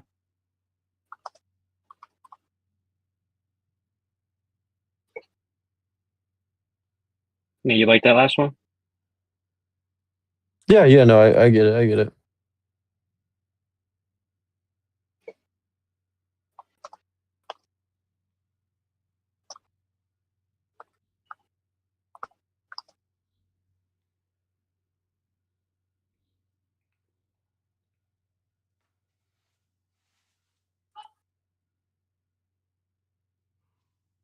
So he restarted his whole computer. Okay. Yeah. All right, it's 950. yeah, So and anything. granted, guys, just in case for the record, like what you just said, Jake, you can look stuff up while you're debating. That's not illegal. You just don't get Oh yeah, pause time I've done to that. do Yeah. it. Yeah. All right. Because All I right, mean, Torin, we got to start. All right. Go for it. Okay, I'm gonna start with a question. What are you guys considering to be Julio Jones' prime? 2014 to 2019. To establish some records here. Okay, that's perfect. We have What is your guys'? 2013 to like 2018 for AB. that's what So that's what I kind of thought so too. Both what 5-6 years? Yeah, that'd Pretty be much About, separation. yeah. Yeah, same amount of time frame. Same you amount said. of time, 1 year apart.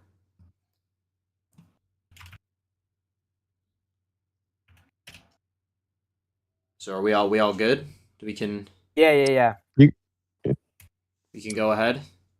Yeah, you guys have the Yeah. floor. Will you have the floor? Okay. So Y'all can take it. yeah, John, you want me to start?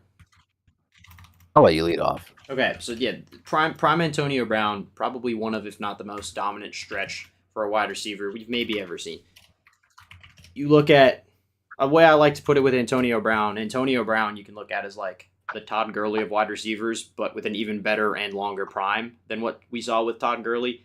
Antonio Brown, not easily, because I do want to respect Julio Jones, but I'm going to say, for the sake of the argument, easily better route runner, better at creating separation. Antonio Brown, you can put him anywhere on the field.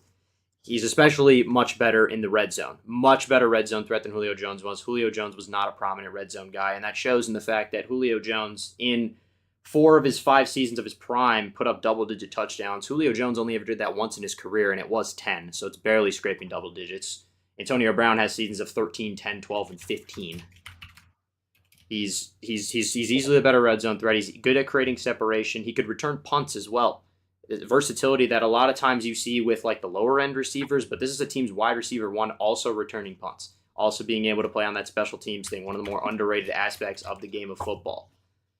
And it's just putting up all these numbers on teams that yet you could see all these different all these different aspects of the Steelers team, different receivers on the other end of the field towards the end of his prime. Prime Juju kind of entered the fray. You had Le'Veon Bell as well.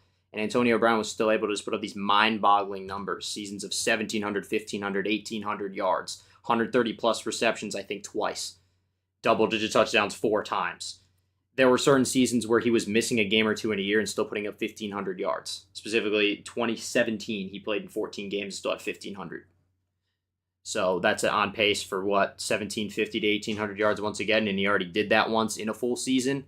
I don't think we've seen that level of dominance from a receiver in the modern era as we did for AB. Probably one of the best primes in football history. John, are you gonna go now, or do we? You guys It's up can to go. you. You guys If we can deliver an opening, and now we can kind of just jump in, I guess. Okay. Yeah, I was gonna say deliver an opening, then open the it'll be Yeah. able once your opening's done Jake, to you start intermingle. Yeah, I mean, so I know Crone kind of touched on how AB was the better receiving threat in the end zone, but obviously you look at Julio, he is by far the more dominant down the field threat. Consistently putting up 40 plus yard plays. And I mean, I'll run through some of his stats here. Let's see. 3-time yards per game leader, 2015, 2016, and 2018. And those are 3 of what we're considering AB's prime years. And then you also got receptions leader in 2015. And I'm just trying to. Oh yeah, here it is.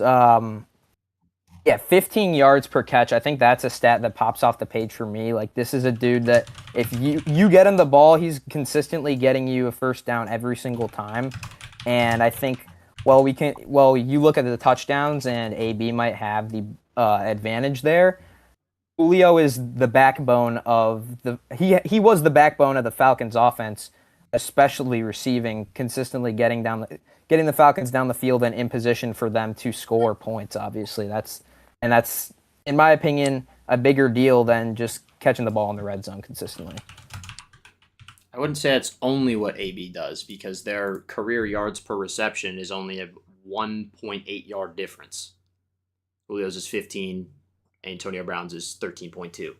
So I wouldn't necessarily say it's miles better down the field threat when their yards per reception. I think for a career-wide thing, that's a pretty easy stat to measure downfield threats. And while that can be a little misleading, you might have to go into some more advanced statistics of that. Just pure eye test, I wouldn't say he's a much better down the field threat, because AB could also, like, AB could be placed pretty much anywhere on the field and produce as well. He didn't need to do the long game, but he was able to if he didn't, and also he was a much better yards after catch guy than Julio Jones was as well. That's fair. I mean, I feel like, Julio's definitely got him in the speed category, and I think just you look. Like, if you're throwing a ball up down the field, two guys on him, I'm definitely taking Julio over AB. In kind of those chuck 'em up situations. But well, would you rather have a guy better in a chuck 'em up situation? I guess that can feed more into Matt Ryan's strength, but I'd rather have the guy who's going to have the ball in his hands and be able to make a play where you didn't think a play could be made, as opposed to a 50-50 jump ball guy that's more reliant on the QB getting him the ball than as opposed to this guy in the open field with the ball already in his hands can make magic happen on any range of pass. And I think Antonio Brown's definitely much better at doing that than Julio Jones was. Much better playmaker with the football. Well, I would argue that in those jump ball situations, like, that's where Julio's magic happens. That's where Matt Ryan can get a lot of those yards, cheap yards, by just throwing the ball up and knowing Julio can make the play. Even with it, yeah, he's 6'3", 220 with elite speed. Like, that's a guy I would rather have the football with. Like, that's the guy when I'm throwing the ball up to someone, I'd rather have Julio than AB. Absolutely. I think that's a lot of what makes a receiver a receiver. Right, but if you want to, yeah, go ahead. If you need a player that needs to come in a clutch time, sure, having a guy that can make a catch in a 2 DB on him kind of situation, coming down with a 50-50 ball, or would you rather have a guy that's already 10 yards past the defensive back and making a catch and cruising into the end zone untouched? I'd rather have a guy that can separate from a DB and make yards after catch instead of hopefully coming down with a 50-50 That's ball what I'm saying. Like, in a clutch moment. In a lot of situations, that 50-50 of ball only applies to so many significant moments. And yeah, that might look a little more prominent on the Falcons because they choke in big situations and always seem to make it closer games than they need to. And it can feed into Matt Ryan's strengths, I guess, as a passer. But we're talking if you guys want... Go ahead.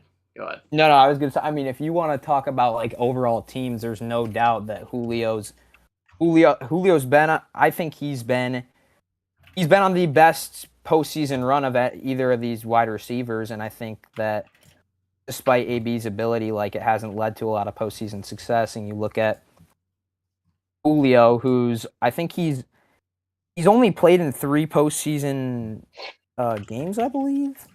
But he has over a third of the yards that AB does, and AB played in, I think, like 13 or something.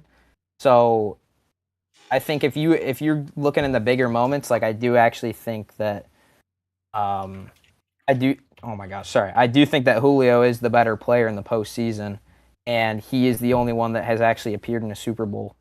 Well, if we're basing our numbers, if we're basing our play for numbers, are we not looking at the other targets or other situations in the game, like rushing? Are we not? If we're just looking at numbers and not actual game footage. I also want to backtrack, John, real quick. I don't necessarily think I don't agree with that that we're just undermining Antonio Brown's playoff resume. He had a stretch from 2014 to 2017, 5 playoff games played. I'm going to read you the stats. 2014, 1 game played, 9 receptions for 117 yards. 2015, 1 game played, 7 receptions for 119 yards. 2016, 3 games played, 18 receptions for 309 yards on only 18 receptions. And then 2017, 1 game played, 7 receptions, 132 yards. That's over 100 yards, receiving yards per game average over 4 years in 5 playoff game span. So how exactly are we saying that he's a underperforming playoff guy? That's a pretty dominant span, and at the end of the day, it's not on him why the Steelers haven't been getting it done in the playoffs, especially around that time. It was more on guys like Big Ben and the coaching staff. Defense not fully coming up under pressure. We know how the Steelers have been. Definitely not on AB. Those numbers are pretty mind-blowing. If you are averaging over the course of 4 years 100 yards per game in the playoffs receiving, I don't agree at all with saying that he's a bad playoff performer just because you can say maybe he played down slightly in the playoffs because his standards were so high. I'd argue at that time I think his standards were higher than Julio's because Antonio Brown had 4 straight first-team All-Pros compared to, I believe, Julio Jones only has 2 in his career. They were around that time. AB's was during that stretch. It was 4 straight. And it was probably just outproducing him. All-Pros are conference-based, so there are probably years where they overlapped, but he does have those 4 straight ones. And so I just wanted to jump in because saying he's a bad playoff performer or that he's not the playoff performer just because Julio Jones' team went to a Super Bowl, that 2016 Falcons team was nasty. They had the MVP at quarterback. MVP, a good portion in part because Julio played so well. And let's not undermine the fact that he had an insane game against the Packers where he went 9 receptions, 180 yards, and 2 touchdowns. So I think, it's hard. And again, I think it's part of it is because the Falcons, overall, I think AB definitely has had a lot more help as a receiver, not only offensively, but also with his team's defense. And I think that's why he was able to shine more in the postseason, like you were bringing up, because he had more games played. You need something, Nate?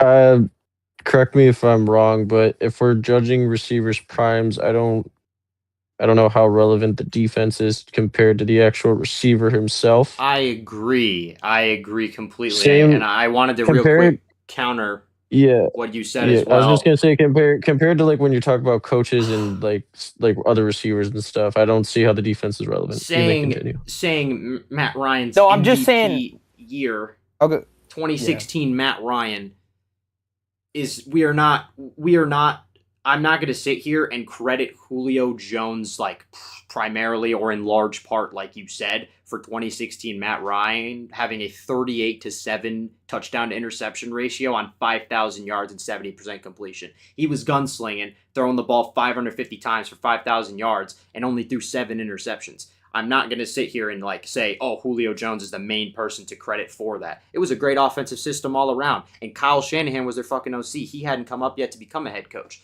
So I'm not going to say it's just Julio Jones for the reason Matt Ryan had one of the better QB MVP seasons that we've seen. Matty Ice was special in 2016. And that's partially because I respect him, but partially also because I'm not going to sit here and say that Julio Jones is a huge thing to credit for Matt Ryan's MVP, where you would say necessarily that's like saying Tyreek Hill and Travis Kelce are huge things for 2018, Peyton Manning or Demaryius Thomas and Emmanuel Sanders are huge things to credit for Peyton Manning having the best passing season of all time. I don't agree with that at all. Yeah, so I'm just gonna follow up to Nate's point first. I'm not saying I'm just what I'm strictly saying is that if with a better defense, I think Julio would have had more opportunities to shine in the postseason like AB. I'm not trying to...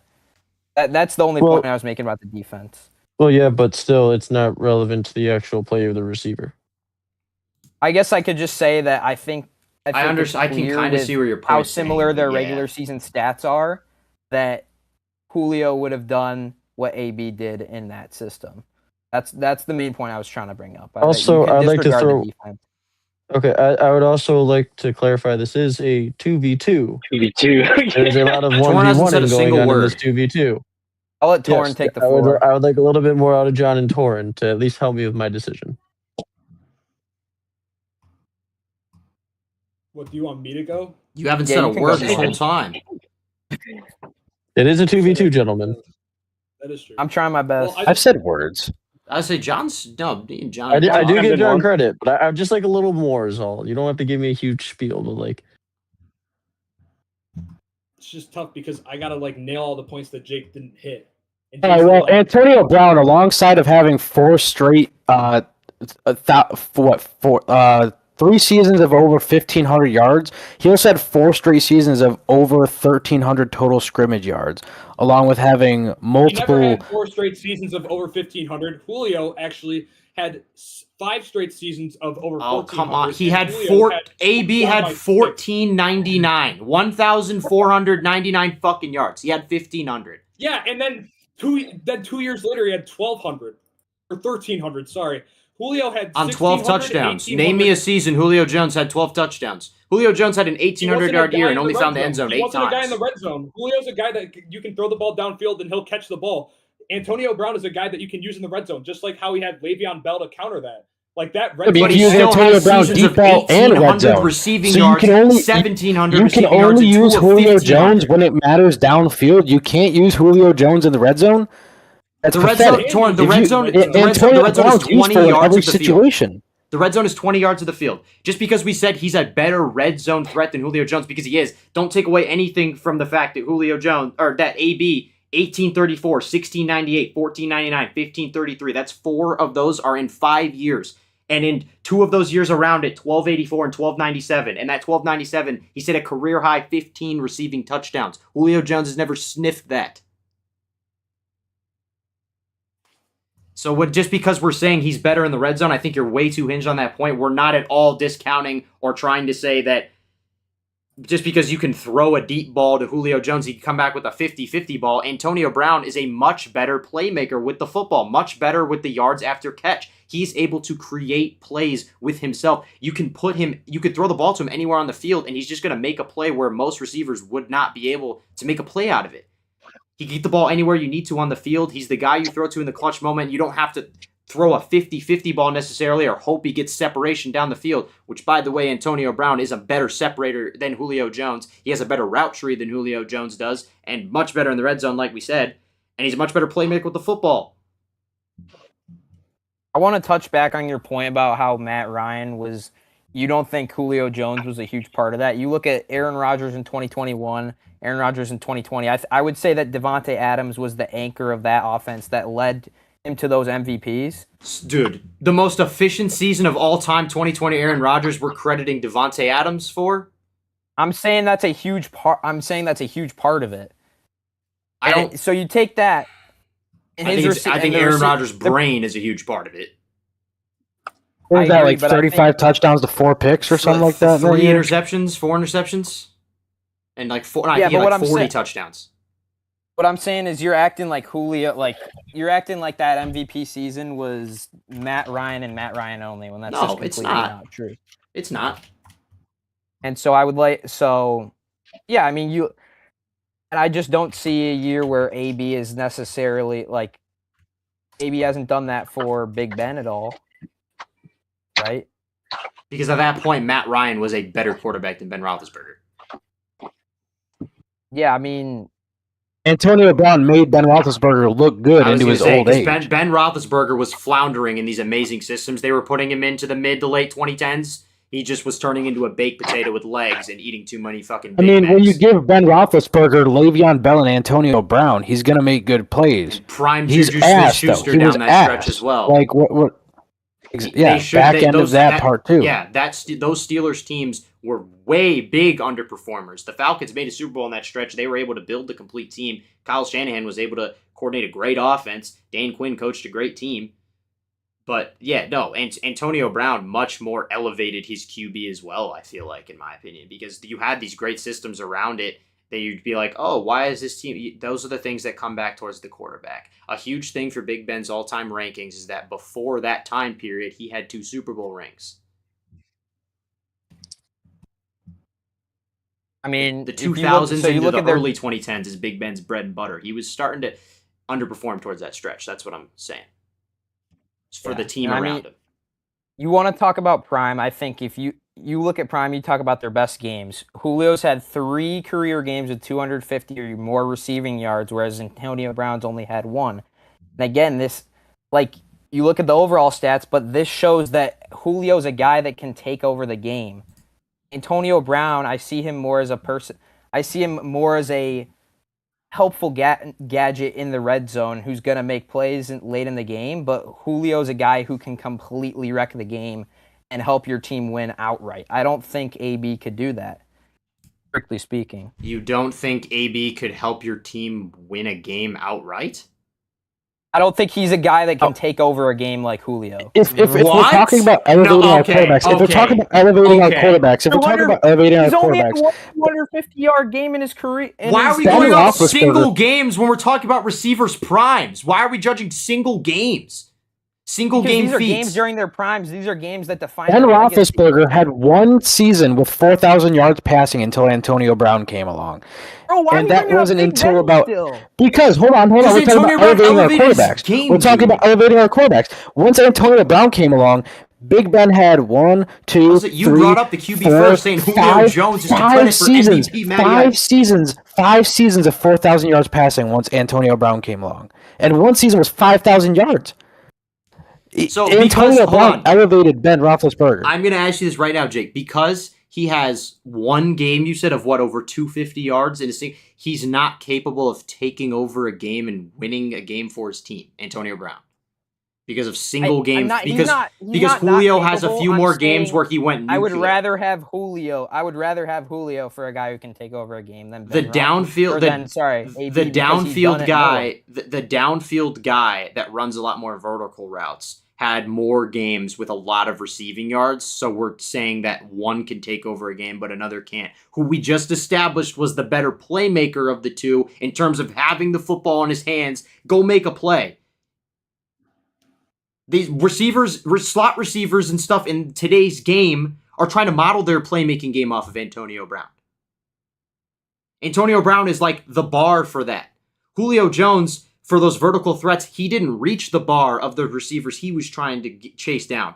Guys like Randy Moss, guys like Calvin Johnson, he didn't reach that high. Antonio Brown, for his skill set as a wide receiver, he set a new bar. You could honestly only, you could be like, he was doing things we hadn't seen. It's a prime we hadn't seen yet, and hasn't, in my opinion, been replicated since. It was legendary. People putting in the fact you can put Antonio Brown in such high all-time debates, despite him not having that long of a career for a receiver, just doing so much in that 5-6 year stretch, and we're going prime for prime. You take their So go ahead. I was sorry. just gonna say, it's been, great debate. Obviously, it's been going on for a bit, and I don't, unless you got more to cover. I was just gonna say, could we start heading towards the final, Torrin, why don't you give the final wrap closing up? But statement, I 'cause wanted John versus Torrin because Jake and Brandon have been carrying the fuck out of this. So I want John versus Torrin. Final last hurrah. I just feel like Julio Jones is just the better wide receiver in his prime. You like to talk about touchdowns and how AB had more, even though Matt Ryan didn't throw a lot of touchdowns. A lot of it was dispersed throughout his team. And even then, Julio was the leader of those touchdown receptions. Like, no matter what, he's the star of the game. He's the star of the show. And he showcased, exactly why the Falcons were good. Like, the Falcons wouldn't be what they were without Julio Jones. You can't really say the same with AB because of the supporting cast he had around him. Is that it? Yeah, John, go ahead. I'm so mad I can't talk right now. I'm trying to wrap this up, bro. This is 2 hours long. Antonio Brown, like Brandon had said multiple times, caused better separation per route, had a larger route tree, bigger red zone threat. You put him any spot, you throw the ball, he's wide open. Majority of the time, anywhere in the field. Julio Jones, like you said, was not a red zone threat. That isn't a good thing to say about a receiver you're trying to defend in his prime when we're talking about a guy who's consistently making grabs in the end zone when his quarterback's throwing from within the 20-yard line. Antonio Brown had more first-team All-Pro selections, had a better, I think, postseason per game number than Julio Jones and elevated his quarterback to who he needed to be after Antonio Brown came around. Ben Roethlisberger was mid before, and not mid, but he wasn't Ben Roethlisberger before Antonio Brown came along. Matt Ryan. John. Matt Ryan. Antonio Brown. I'm gonna clarify. I was about to say, you Ben guys went back Roethlisberger and was said- starting to show signs of wear and tear, and Antonio Brown kept him. Ben I was gonna say, you guys- Roethlisberger is one of the best QBs we saw play the game mid to late 2000s and into the early 2010s. He's got 2 Super Bowls. You clarified earlier that his prime was in a certain spot, so saying that good catch. He extended Ben Roethlisberger's looking like a competent quarterback, and as soon as he left, You're right. He became a big elevated potato Ben with legs. Roethlisberger, staying in as a top quarterback in the league as long as he could. Because once AB came along, and during those prime seasons, Ben Roethlisberger's stats skyrocketed passing-wise when AB was around. He was a great quarterback in the late 2000s, like Brandon said. I agree. I didn't mean to discredit him at all. But when AB came along, his numbers skyrocketed to that elite level in the mid 2010s, keeping him in the league even longer than he probably should have been, to be honest with you. He was a shell of his former self for a while, especially once AB left too. I mean, he was at the back end of his career, but AB was still going. But anyway, that's it. I'm done. So, Fanger, do you want to start? I need Or to am I ask one starting? thing to the judges. I want to make sure I didn't say anything outlandish. Who had the Ryan Clark take? Oh, Jake. Jake is saying some Okay, first thank take fuck, dude. statements. Yeah, saying that's what I thought. What are we saying? Antonio Brown wasn't a good enough playmaker to make. Oh my God, I was. Oh God, Bro, But, yeah. Nate, Well, you let's can take take the it floor. It away. seems like you got a lot to say. I want you guys Okay. to just bash Torn for sitting in the cup chair. I'll be Oh satisfied. yeah. I don't even Torn, care I my can't best. believe. I can't believe Torn Good just job, got Jake. carried by Jake. I give you so much credit because Jake, the biggest problem with your argument that you're trying to carry is you only were trying to talk about Julio Jones as this downfield 50-50 ball guy. And that was the premise that you guys kept coming back to big yardage games, yards per catch in games and everything, yards per average. I mean, I don't think it's talked about like 2015 and 2016, especially. We see Julio Jones, like you mentioned, with that crazy athleticism, take drag routes to the house. He might not be the greatest red zone threat, like you said, but that's because when he's making those big plays, it's a lot of run after catch if he's not mossing someone in the end zone occasionally. But I feel like they're going to this debate. There was a lot more you could say about Antonio Brown, especially.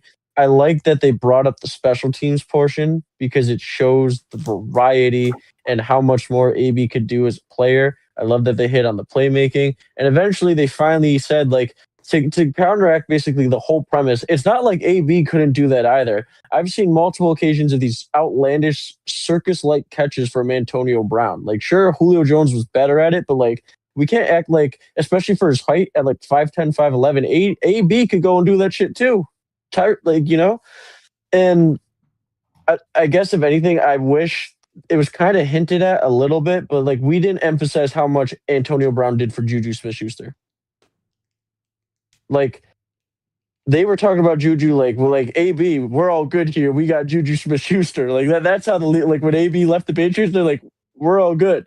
They're saying some stuff like, I think Juju Smith is going to be bigger in the city of Pittsburgh than Antonio Brown was. Him and Le'Veon Bell. Yeah, like, dude, like, I don't know. There's a lot more. I like the points, I guess, too, that the Antonio Brown camp was making because, again, it was really just Jake. It was a 1v2. I'll even throw John, and John made an attempt. And at least he despite getting Hey, I made points. Statement. John, you have my back. I felt very comfortable. I'll also say, though, I mean, it is very I tried. experimental. This is the first time we've done a 2v2, so now we know that we have things to work on. But I really like towards the middle end portion, like it was going back and forth, regardless of what you guys were saying and if it was like right or not, like with the Ryan Clark takes and everything. It was boom, boom, boom, boom. People were screaming over each other. It was cinema. But mainly also for the fact there's a 2v1. and a lot of the Julio Jones side was reiterating each other, kind of saying some outlandish stuff about one of the greatest receivers of all time in Antonio Brown. That I know it's an argument, but like I can't believe you said with your own words that Antonio Brown wasn't a big enough X factor on the Pittsburgh Steelers to make a difference in a single game. Oh my! No, my take was that Julio is Julio is a bigger X factor wide receiver than Julio. But in that, You're still wrong you about managed that. to say you managed to instead say, like word for word, you said you don't think Antonio Brown I can did not take mean over to games. say that. Yeah. And you said if we're looking at primes, we got to look at single game feats. Like that was like a real statement. And I was like, dude. I mean, it's also I'm gonna like I said, I'm siding with the AB side, but I also think the hardest part about this argument is we're comparing two different styles of wide receivers. So AB is obviously going to have a lot more that you can go off of than Julio Jones. Like if we were comparing Julio to Megatron, Julio to Terrell Owens, Julio to a Randy Moss, they're the same. I would say like similar-esque receiving core, like receiving types. Let's do Megatron versus Randy Moss. Like, give me Megatron. You guys get smoke. No, I'm kidding. But no, I'm going to go with the Antonio Brown side. That's all I have to say. I agree with Nate for the Julio side. You guys kind of did like pigeonhole yourself into turning Julio as like a one-dimensional receiver. Like I feel like you kind of I get the point you were making, but it kind of ended up backfiring on you because it gave them the room to talk about AB's versatility. I like the fact that they brought up AB's yards after catch. I feel like that is what makes him even like a better receiver. I was looking at it in the postseason. Julio is better, so I do like the fact you guys brought up that. I feel like if you stuck on that a tiny bit more, it's not like the biggest difference, but he is more productive. And then, I just feel like you just like John. Yeah, John chimed in a couple times. It's unfortunate that Torn just didn't. I don't know. I do get why he didn't. It was kind of hard to jump in. Brandon and Jake both had great points, so we're just going at it. But I'm gonna go with AB's side. I feel like they just brought more to the table, unfortunately. Shit, John. Yeah. Let's go, buddy. Yeah, there was a point there where I knew I was losing. I was just trying to find what I could. I was hoping you wouldn't bring up postseason. I'll say this. I was hoping you wouldn't bring up postseason, but where you went wrong when you brought up postseason. You went wrong. What'd you say, Torn? Oh, so you go, Torn. I was saying like it was hard to chip in when Jake was nailing like all the hard points. Like he was nailing everything. Yeah, I'm sorry, bro. That's on me. Where you went wrong with postseason and I was able to capitalize was that you managed to, once again, how you did it before with the not like taking over a game. In trying to make Julio look good, you said like AB was like a playoff underperformer. That's where I was able to, because Julio Jones does have a better playoff resume. I'm trying to go back in my text. I don't think I texted John specifically, but like I was like I didn't want to talk playoffs. That's why I only texted John about regular season stuff. He's still not bad in the playoffs, which is why I was able to do that. But he does have a Super Bowl. Yeah. I would also he does have a Tampa Bay Super Bowl. I didn't even. I'd also say though, like how we mentioned Juju Smith-Schuster and Antonio Brown. No, they didn't talk about Calvin Ridley and what he got out of Julio Jones. I mean, I know Ridley it's not technically comparing in their primes, but like what Fanger and I talked about in our DMs was like it's also about what they did for the people around them, right? Outside of like just quarterbacks. So you look at what AB did for Juju as his wide receiver one.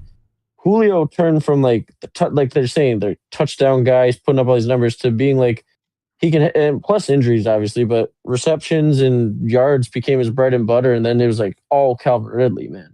Calvin Ridley blossomed and then eventually became the wide receiver one before getting shipped off. Yeah, I mean, I think or at least I feel like like Fanger said, like I kind of boxed ourselves in a corner when I was mentioning the explosive plays specifically, because if you actually look at both of their stats, like it is outside of that, it is really hard to say where Julio was so like similar.